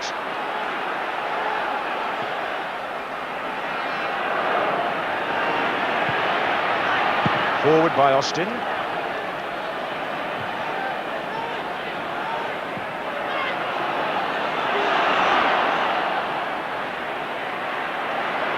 the youngest man on the pitch. Could have become a hero there, but this is Samways, and he's through for Spurs.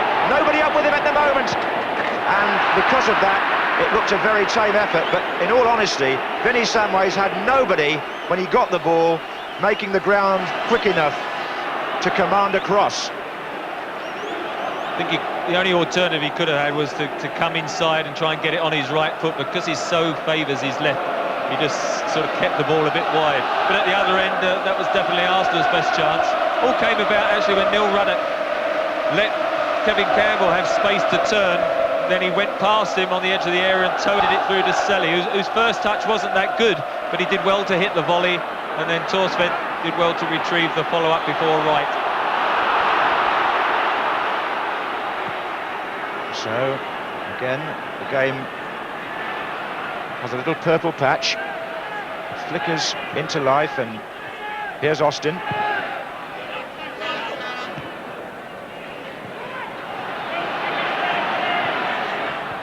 And the little pockets of incident increasing now as Merson gets away for Arsenal.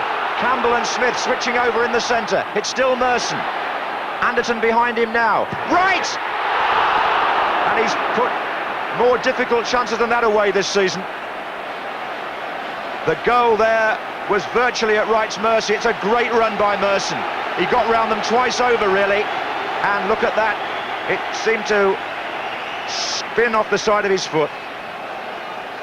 Well, Merson, a little bit fortunate to get past Ruddock there, but a great first-time cross. Wrong foot's the defence.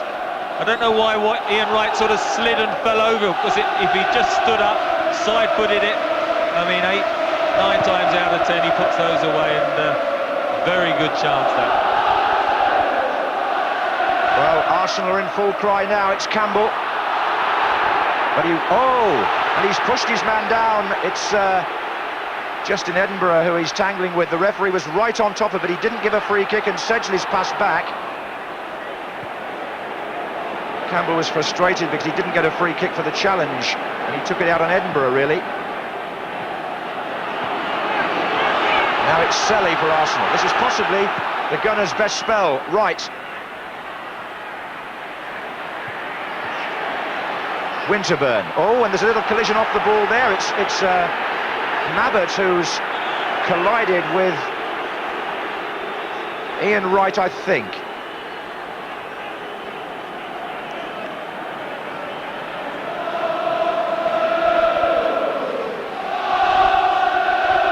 It was just Ian Wright sort of came short and then went to turn to run behind Mabbott, and Gary Mabbott didn't move, and so he ran into him, and it looks as if Ian Wright's come off worse. But definitely here you can see, just going out of the picture there, they run into each other, and Gary Mabbott just fending him off as he runs, and Ian Wright staying down, probably just caught a forearm or something in the face. But definitely two very good chances for Arsenal just before that, and as you say, it is their best spell, I think.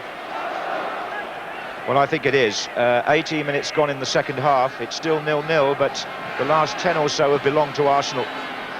They've suddenly found some space from somewhere. That was Parlour, and they nearly found a bit more there. This is a good piece of defending by Mabbott to Edinburgh. Now it's Samways. Naeem.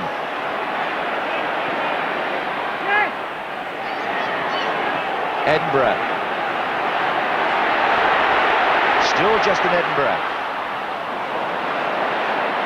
And now Sedgley in quickly. Sheringham. But Arsenal break again. Winterburn looks for Wright. And again, it's a full-time job now for Mabbott, intercepting those. Sheringham gets it back. Helps it on. Anderton. Allen to his right. And Dixon and Linegan. Oh! Linegan drove it straight back against Anderton's foot. It could have gone anywhere. Well, that's when, of course, the back pass came into it. He suddenly thought, I can't knock it back to the keeper, I'll hit it away, and it hit Anderson. As you say, it could have ricocheted in. Look at Mercier. He's gone half the length of the pitch and nearly the whole width of it. Wright and Campbell wait in the centre. Selly's there too. Selly did well. Wright. Well played again by Austin. This is Anderton, and now it really has opened up. Teams are finding space on the counter-attack like no other time in the game. Anderton will be disappointed with the pass.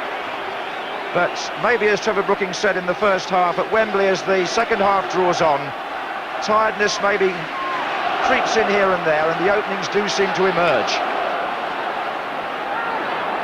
20 minutes gone in the half. Right to Selly.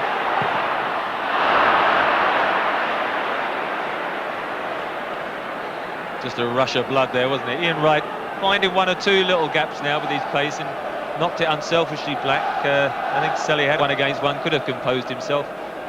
But still, very even Steven.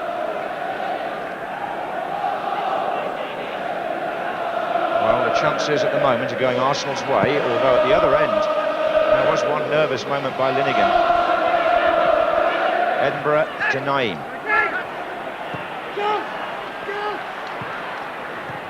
Little touch by Samways. Oh, and an even better one by Naeem. Samways, oh, he didn't keep it in, according to the linesman.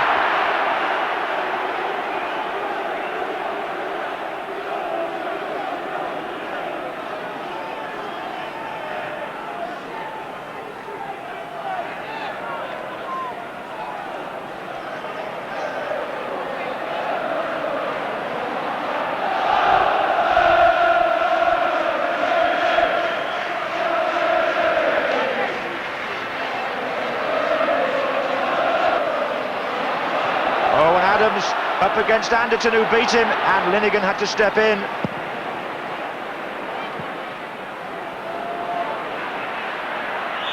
And that's a free kick given against Kevin Campbell.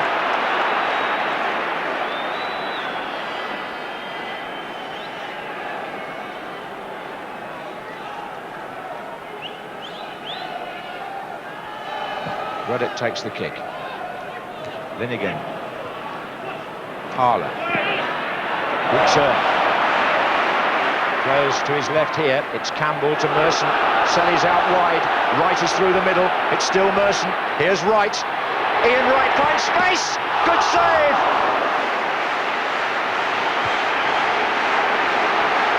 Well, he got his hand to it, but it went through, and fortunately just went over the crossbar. Again, Merson finding that bit more space away from Sedgley. Look where Sedgley is.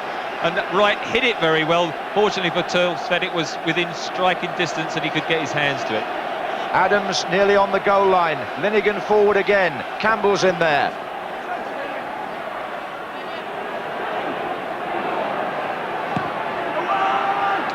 Linnigan jumping, and Spurs playing a couple of short passes on the edge of their own area, but it's worked for them. Look at that.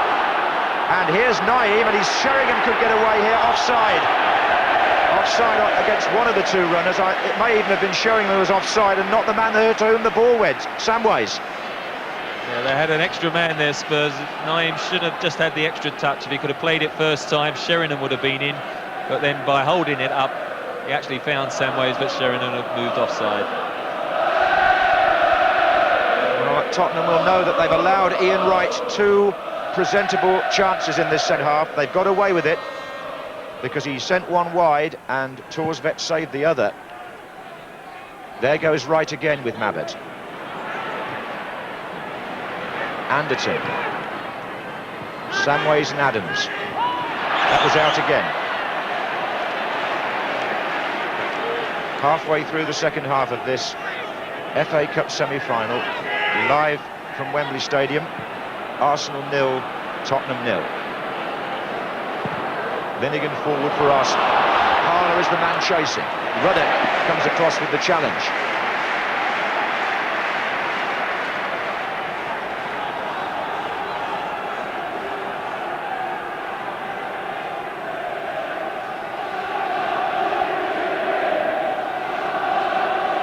Campbell. Ran off his foot to Ruddock, and this is Teddy Sheringham. He looks to his right. But, possession given away there. This is Winterburn. Merson, oh, that's a good touch. Winterburn goes again. Austin is with him. That's another good tackle by the young right back. Sheringham. Anderton. Allen. Linnigan came in heavily behind him. Free kick. Two great defensive tackles from Spurs. Their first one from Ruddock and the second one from Dean Austin. As you say, he's played very well. One of the few in the Arsenal lineup who hasn't had any experience. Well, he's acquitted himself excellently in this semi-final, and he now has a free kick to take. And Spurs have lined 5 up. Here comes Mabbutt now. Parler. Selly, beaten by Sedgley. Samways, Sedgley again. Sedgley's shot going away.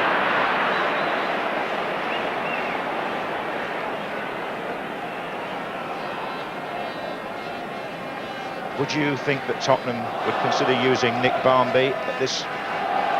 Because look, he's definitely thinking about some action here. I think if anyone at the moment, Arsenal are looking the more likely to score, so Terry Venables might have it in mind to make a switch, because Sheringham is more often than not up there by himself, although Samways is joining in as much as possible. So was Austin there joining in. And Spurs make a little ground. Sheringham the man beyond Selly. And in fact, Hillier gets the header in. Oh, mistake by Ruddock. And Torsved's there to stop Campbell.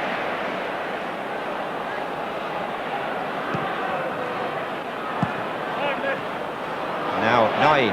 Sheringham pulls away. Naeem tries to find him off the chest of Tony Adams. Very intelligent run by Sheringham. Naeem just couldn't quite get the height to clear Adams. Perhaps if Barmby did come on, I suppose Naeem, the hat-trick hero in the previous round, might be the one who would make way.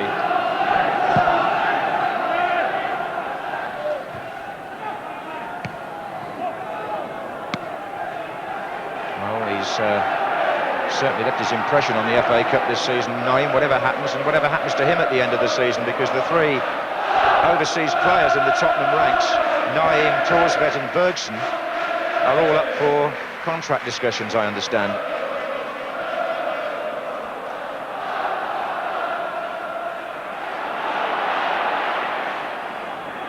And Sheringham.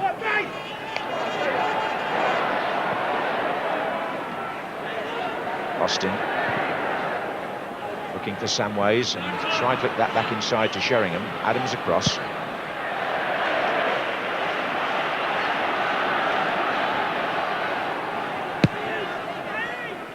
Still glorious sunshine in London. I think he needs a little bit of a sunshade there. And Mabbutt, meantime, has made his way up to try and get on the end of this long throw. Ruddock is also in attendance. There's Ruddock, there's Mabbutt.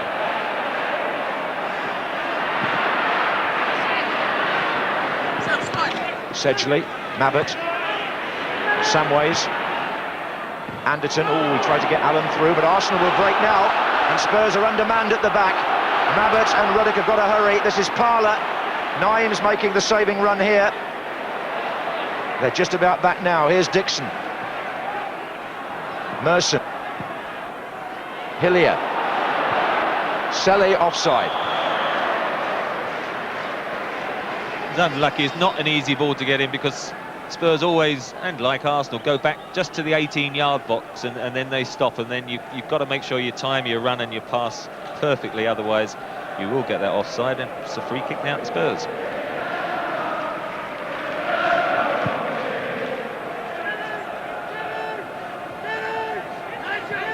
Sheringham to Mabbutt.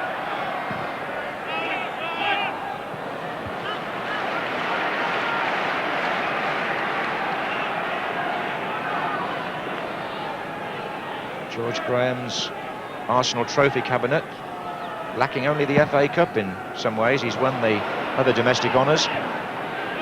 In terms of managing, that is. He won it as a player, of course, here in the double team, but hasn't been Arsenal's luckiest competition since George became manager in 1986.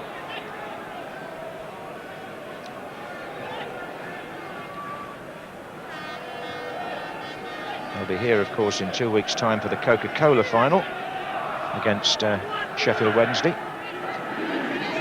But the FA Cup is the one that captures the imagination. It always has, it always will. And it's a tight game we've got here today. 25 minutes gone in the second half. Mabbutt up for this free kick. Comes off Linnigan. Then Dixon.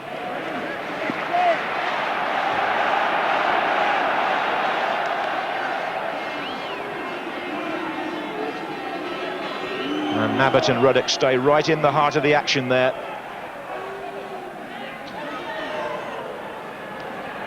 Ruddock's up, Sheringham's in there, it's Selly who tries to clear.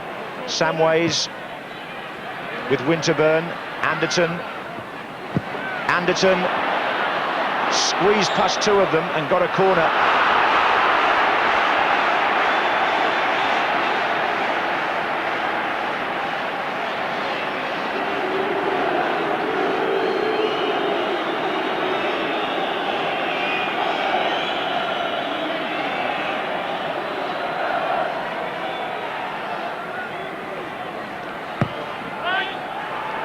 Mabbutt's up. Ruddock retrieves it. Wide it goes again to Anderton. And Mabbutt's there still. So is Naeem here. Well, it almost became a pass to Anderton.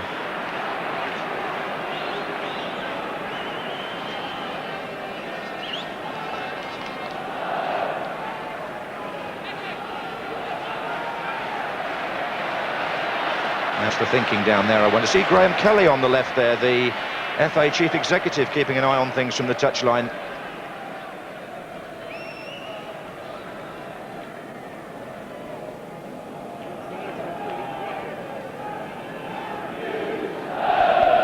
Somebody's got his radio on, I can see.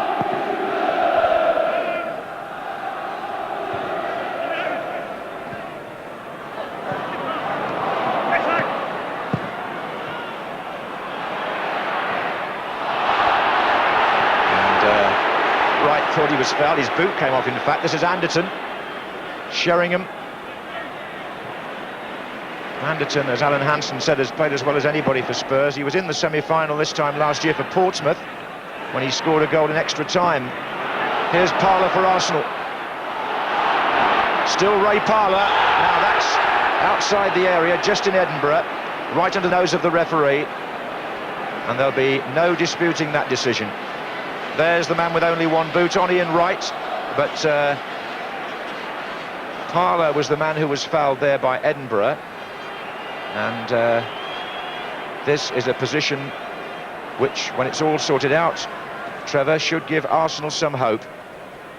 Well, it's getting to that twitchy stage as well, isn't it? Into the last quarter of an hour, 13, 14 minutes left, and it's just the sort of time when you don't want to concede. I mean, we've waited this long for the breakthrough, and both sides have been that wary of committing the extra man forward and conceding a goal so late now, because it will be difficult to get back into it. Although sometimes you get a double up, don't you? 2 goals in a short space of time. But I'm sure Arsenal, very dangerous at set pieces, will be trying to make the most of this.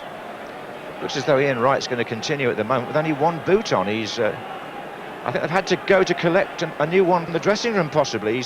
Maybe he's going to cross now to sort it out on the touchline. There was a little conversation between him and the referee there. Stuart Houston, the coach, throws out a new pair, or 1 new boot anyway. So that's given Wright the chance to do some hasty repair work, while his colleague Parler is treated for the injury. Well, there's the reason. You see the tongues come out, and at the moment he's just thrown the tongue off, but wouldn't be too pleasing if he got somebody stud in a tackle going through where the tongue should be.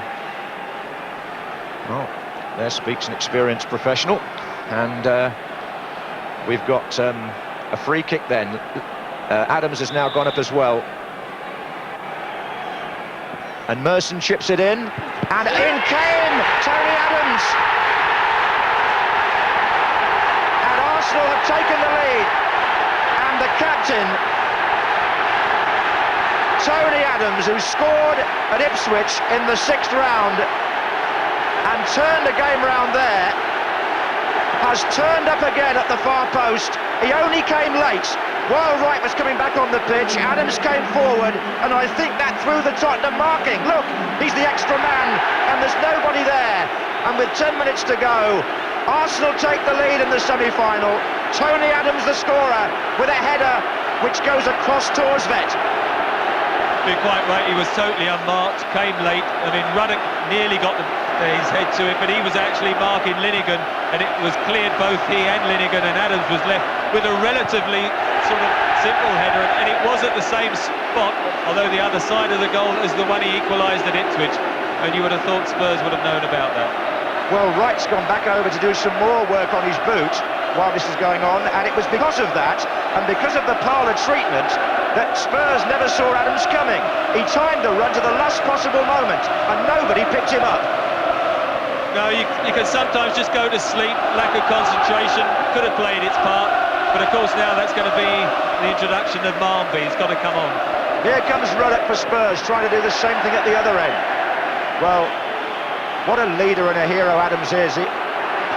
George Graham was a bit worried maybe that his exertions in Turkey, look at this now, Sheringham arguing. There was a right old scramble in that penalty area that Philip Don had to sort out. It's because Linnigan actually seemed to knock into a Tottenham player or vice versa. And that all sorts of things are happening. 2 substitutions and arguments going on here. The referee is going to his pocket again. Let's stay with that first, because that's more important than the substitutions at the moment. And Naim's got to be very careful. He's already been booked, don't forget. I think it's Teddy Sheringham is in trouble here. Yeah, he's just got booked. Unfortunately, he laid a hand on, sort of just shoved Lee Dixon, who then fell over, and just promptly got booked for his trouble. Yes, it's there's activity all over the pitch, but no football. There's a double substitution about to take place. Nicky Barmby and Gudni Bergson to come on for Vinnie Samways and Steve Sedgley. Well, I can understand Barmby coming on. I must say I'm rather surprised to see Samways be the one to go off, because I would have thought his intervention would have been needed. Well, this semi-final has reached quite a climax here now. We are 8 minutes away from Arsenal reaching the FA Cup final. Spurs have to quell that celebration if they're going to force extra time. And there are some different expressions, to say the least, around the stadium. I was about to say that Adams was a hero in Turkey for England. He looks like being one for Arsenal again today. And this could be a really fascinating period of play. Campbell's gone down now, because if Spurs push up for the equaliser, as they've got to do, they might leave gaps for Arsenal to score a second. But the busiest man around, Gary Lewin, having to come on again, and this is the goal, Trevor. In the end, as you see, I mean, it's a free header. No one's picking him up, running from deep. Once it clears Ruddock and Lineker, you see those two go up together, and Adams is completely free, coming from deep, and he's got a good running jump and gets above everyone. It was a comfortable header, quite an easy goal. He hadn't scored this season until the Ipswich Cup tie, you know, in the 6th round, and now he's produced one in the quarter-final and one in the semi-final for Arsenal, which will please his manager. Campbell is hobbling quite badly. That was the latest injury to check on, and it's going to be Austin to take the free kick for Spurs, who've got 2 fresh players on the pitch. Barmby is 12, Bergson is 14. Here comes Mabbott.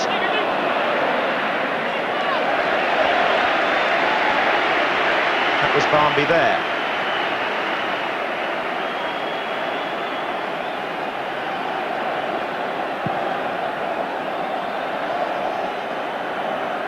It's Edinburgh, Merson looking for Wright. Ian Wright up against Neil Ruddock. Selly makes a run into the penalty area for Arsenal.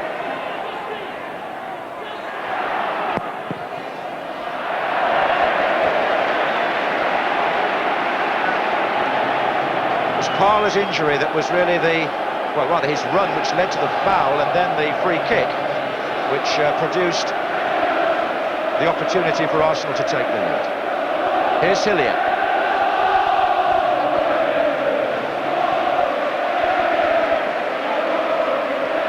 And Wright waiting in the centre by the penalty spot as the fans respond to Arsenal taking the lead. Here's Dixon, and Selly couldn't reach that.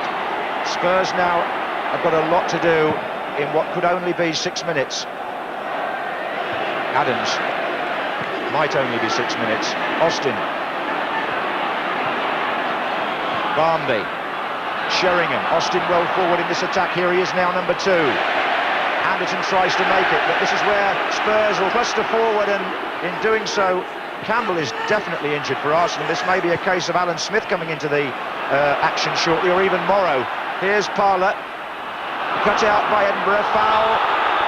Well, now then, there's trouble here. I think that's Lee Dixon again, and he's already been booked for an incident in the first half, and Lee Dixon could be facing the red card.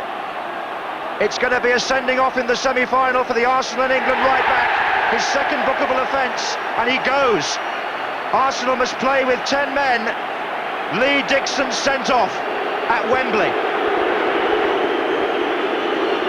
Trevor. Well, because he's paying the ultimate price for that silly indiscipline just before half-time when he nudged into Naim and got the first booking.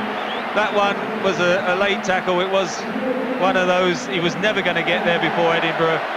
Was a bookable offence, but he's paying the price for that one just before half-time. As you see it come in, it's always Edinburgh's ball. His body checks him to make sure he doesn't get away. Has to be booked, but it was the first one that was the costly one. Now, Alan Smith is on. This is Sheringham. So Alan Smith has come on. I'll tell you about that in a moment, because it happened while we were dealing with the sending off. Here's Ruddock. This is Edinburgh. Barmby in the centre for Tottenham. They're playing with a man extra now, Spurs. Naim. It opened up for Naim.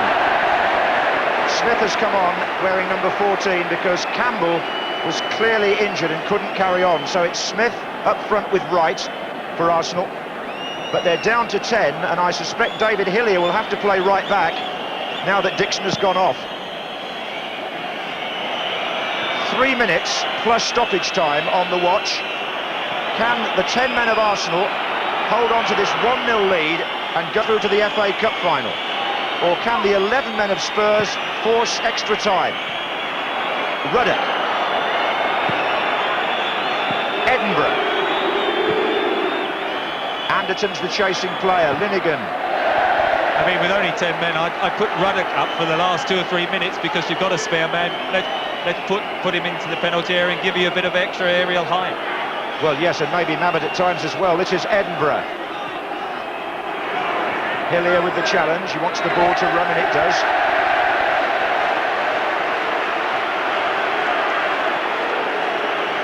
Well, now we're going to have a second substitution by Arsenal. Stephen Morrow has come out from the bench, and Ian Wright is going off. So if there was extra time, they wouldn't have Wright and they wouldn't have Campbell. Well, maybe George Graham thinks that Morrow can just keep it tight for these last 2 or 3 minutes. It's a gamble in a sense, because if there was extra time, Arsenal have forfeited their top goal scorer. But it's been done so that Morrow here can hold the fort in what's left of normal time, I suspect. Bergson for Tottenham. The last couple of minutes of the 90. Adams, the goal scorer, challenged by Barmby. And that's Merson, and the touch wasn't really good enough, but Spurs in a bit of a crowd there. They can open it out now. It's Edinburgh for Tottenham, Sheringham in the centre. There's Naeem. Oh, he's cut it back onto the roof of the net. He's appealing that it caught a player, is he? Anyway, goal kick's been given. This has been a frantic 15 minutes, Mr. Brooking, hasn't it? Everything seems to have happened in the same period of the game. I think, to be fair to Arsenal, they've had the better play in the second half, haven't they? Wright had 2 chances, Selly had 1, and then the goal came. Spurs, of course, have to come back into it the last few minutes, but Arsenal defended well and probably just deserved to have edged in front in the second half. Well, there's a lot to talk about, but not much time to talk about it at the moment. We're in the 45th minute of the second half, but because of all these delays, over on the bench they'll be expecting a fair amount of stoppage time. The fans' celebrations may have to be delayed at least.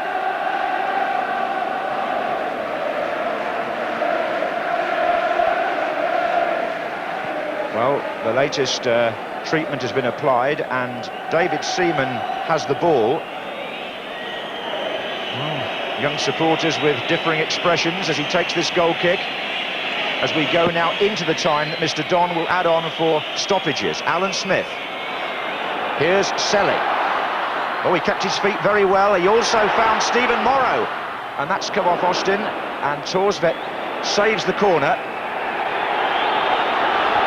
What have Spurs got left? They've got Barmby on up front, fresh player.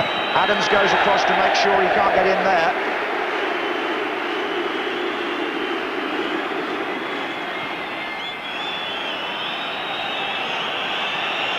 Arsenal supporters impatiently whistling. Sheringham to head on, Adams to head out. Merson needs to win it for Arsenal. Smith, number 14. Now then, who have they got up front? Only Selly, it would seem. And now it's Ruddock to Edinburgh.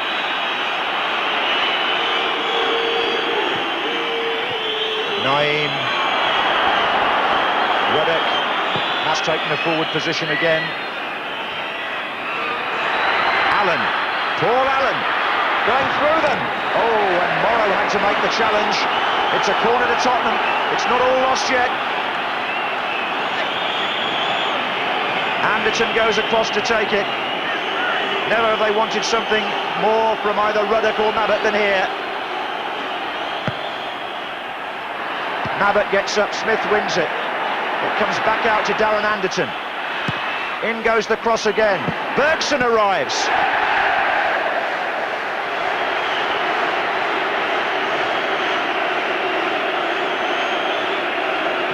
Well, the watch says 47 minutes.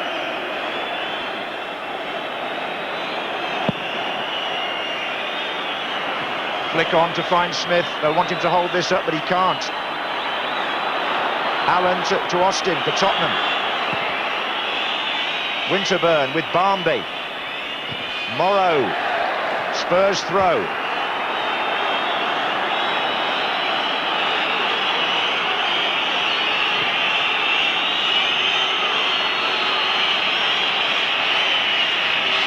Bergson. Anderton. Oh, and Seaman had to make it, and he did. his own player. It's a wicked deflection, and the goalkeeper makes a vital save. 3 minutes into time being added on for stoppages. Arsenal lead 1-0.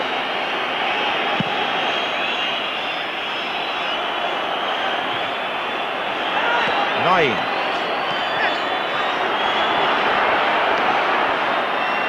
Oh, they've let them go a bit there. It's Edinburgh now. Bergson's in the middle waiting. Oh, and Linnigan, no, they gives it straight back Edinburgh.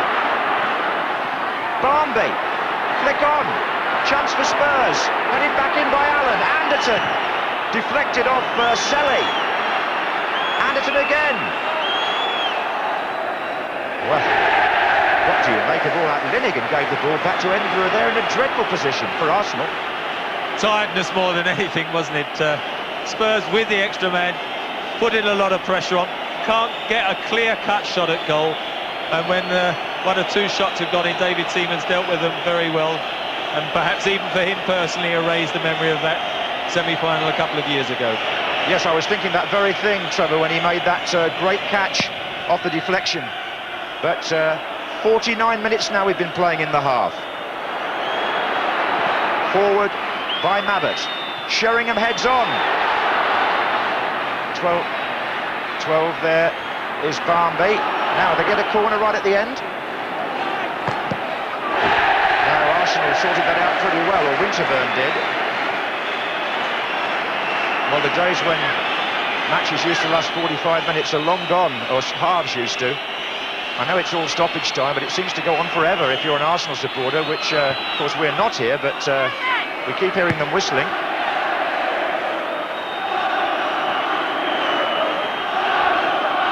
But for a neutral, it's been a gripping occasion.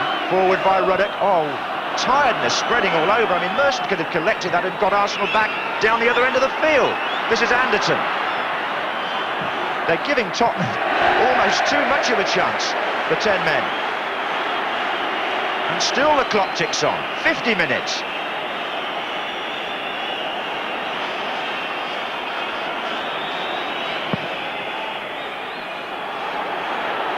Smith.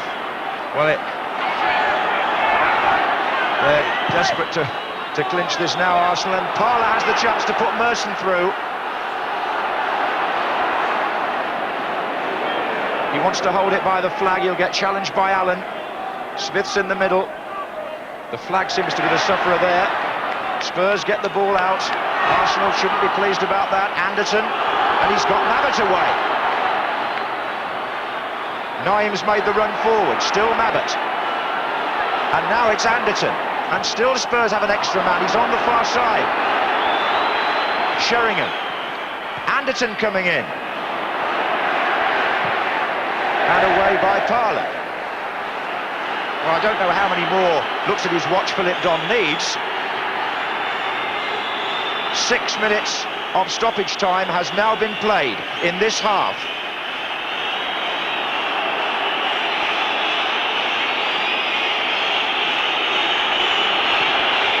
And Spurs still have a chance. It's Edinburgh. Parler challenges. And Arsenal are having to fight desperately back there to keep Spurs out. Now what can Alan Smith do? Oh, he's gone through them. He's got past Ruddock. Good save by Torsvet, who needs to get the ball upfield quickly. Austin forward. Morrow. Oh, it's as if we're playing extra time, but we're not now. Arsenal are through to the FA Cup final to meet Sheffield Wednesday here on May the 15th. They have beaten their North London rivals Tottenham Hotspur by 1-0. George Graham is at Wembley twice in a season. And as their supporters celebrate, the goal by Tony Adams was decisive on 80 minutes. And Arsenal finished the match with 10 men. Would have had to have tried to hold on to the lead, because in extra time, a man short, it would surely have favoured Tottenham, but it's all hypothetical. Adams is the hero, as he was of England on Wednesday. Anderton is in tears, and Spurs' Cup dreams this year are over. Arsenal have revenge for the semi-final of 2 years ago, burying the memory of Gascoigne and Lineker, they've organised themselves today to meet what Tottenham had to offer, to smother it, and then to show resilience, fortitude and flair, let it be said, in the second half when they got on top. And cheers for Tottenham. For Lee Dixon, mixed feelings no doubt. Sent off, will he miss the Coca-Cola Cup final in 2 weeks' time now? The suspension may rule him out of another Wembley. That would be a sickener for him, and that's probably why George Graham is consoling him. Just in Edinburgh upset as well. A very emotional occasion between two such fierce rivals. Austin was superb at right back for Spurs, possibly their best player. But further forward, they couldn't hurt Arsenal enough. And Winterburn goes to acknowledge the... well, Merson has his own way of doing that. There might be a bit of celebration going on here. And Adams and Linnigan, well, that's a combination that's really bedded down now. And Merson's private party with the fans seems to have started already. Now, what is happening here? Arsenal are turning this into a bit of a carnival on the pitch. Generous applause by the Tottenham Hotspur fans. That's good to see. And one hopes the excellent behaviour that we've witnessed so far today continues on the way home to make these Wembley showpiece semi-finals a thing of the future as well as the present. I think Ian Wright's just getting a bit carried away there with Kevin Campbell, but they had a bit of energy left because they were both off before the end. Now then, can Arsenal go on, I wonder, and complete a unique double of one cup and then the FA Cup? But I think the man of the moment is George Graham, and our man with him is Tony Gubber. Well, he was with him, but I understand we can't quite go to that interview at the moment. The Arsenal players are milking every moment of it.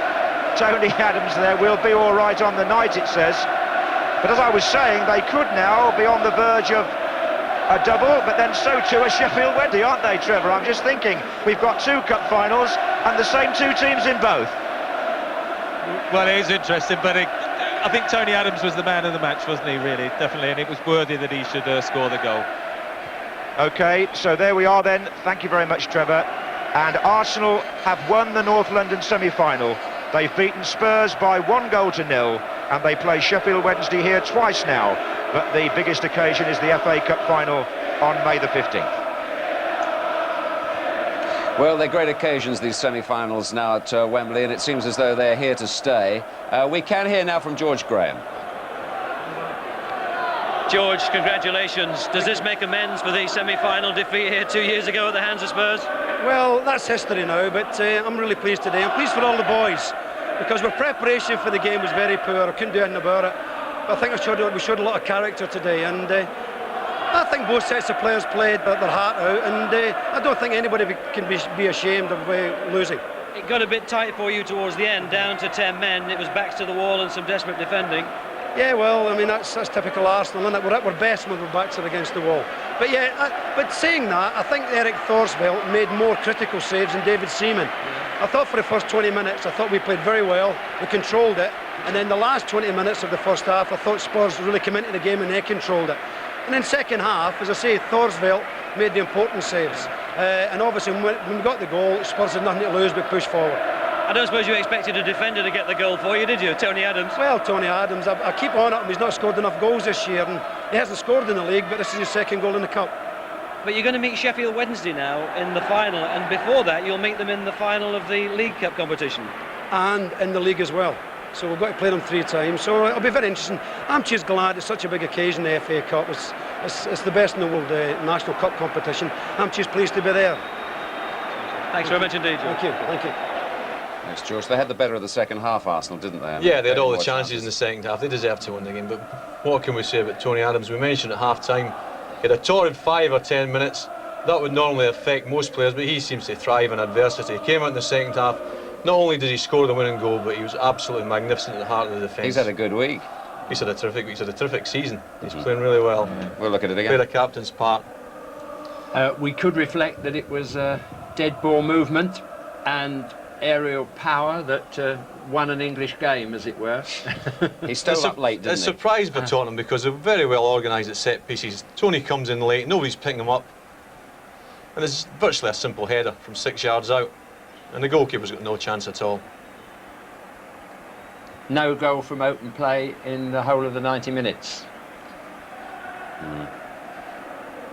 Look, he's on the edge of the and, box there, and he just arrives late, and that's actually a good ball in. And obviously he's delighted to score Who the had goal. been picking him up before that in those situations? Probably Ruddock. Yeah. Ruddock would probably pick him up with the back post, but He couldn't pick both of them up. yeah, there was a lengthy stoppage, and I think that affected Tottenham. Yeah. You know, affected their discipline, their organisation, and obviously they've paid for it. We were hoping that we might see Barnby a little earlier. It doesn't seem to be an awful lot of point in bringing a player like him on with, what, 5 or 6 minutes to go. It's a tall order, isn't really. it? It was when Hector was brought on. If you remember when England went out of the World Cup that time with just 6 minutes to go, I think it just. That's a long time well, ago. it is a long time, but it stays in my memory because it was a time when England didn't qualify for the World Cup. Yeah. It's hard to get to a game when you come on as a substitute at any time. Yeah. But you know, 10 minutes to go, very, very difficult. Yeah. One wonders why Spurs didn't reproduce what we expected them to reproduce in the second half. There should have been more space. They had the more experienced players, and yet Arsenal took over the game in that period. I think they got to grips with Anderton a bit in the second half. Yes, after, he didn't faded. they? He faded out of the game at that time, despite his supposed stamina. He didn't seem to be able to get into it. And Naeem was disappointing as well, wasn't he? Yes, we he said was. Naeem before the Got start them of all the late game. way this far, and then not very He's a special bit disappointing. And they took Samwise off, who was one of the better players. Okay. Gentlemen, thank you very much indeed. I hope you've enjoyed our football coverage here this morning and this afternoon, the semi-final. So it's Arsenal against Sheffield Wednesday. They meet first in that Coca-Cola Cup.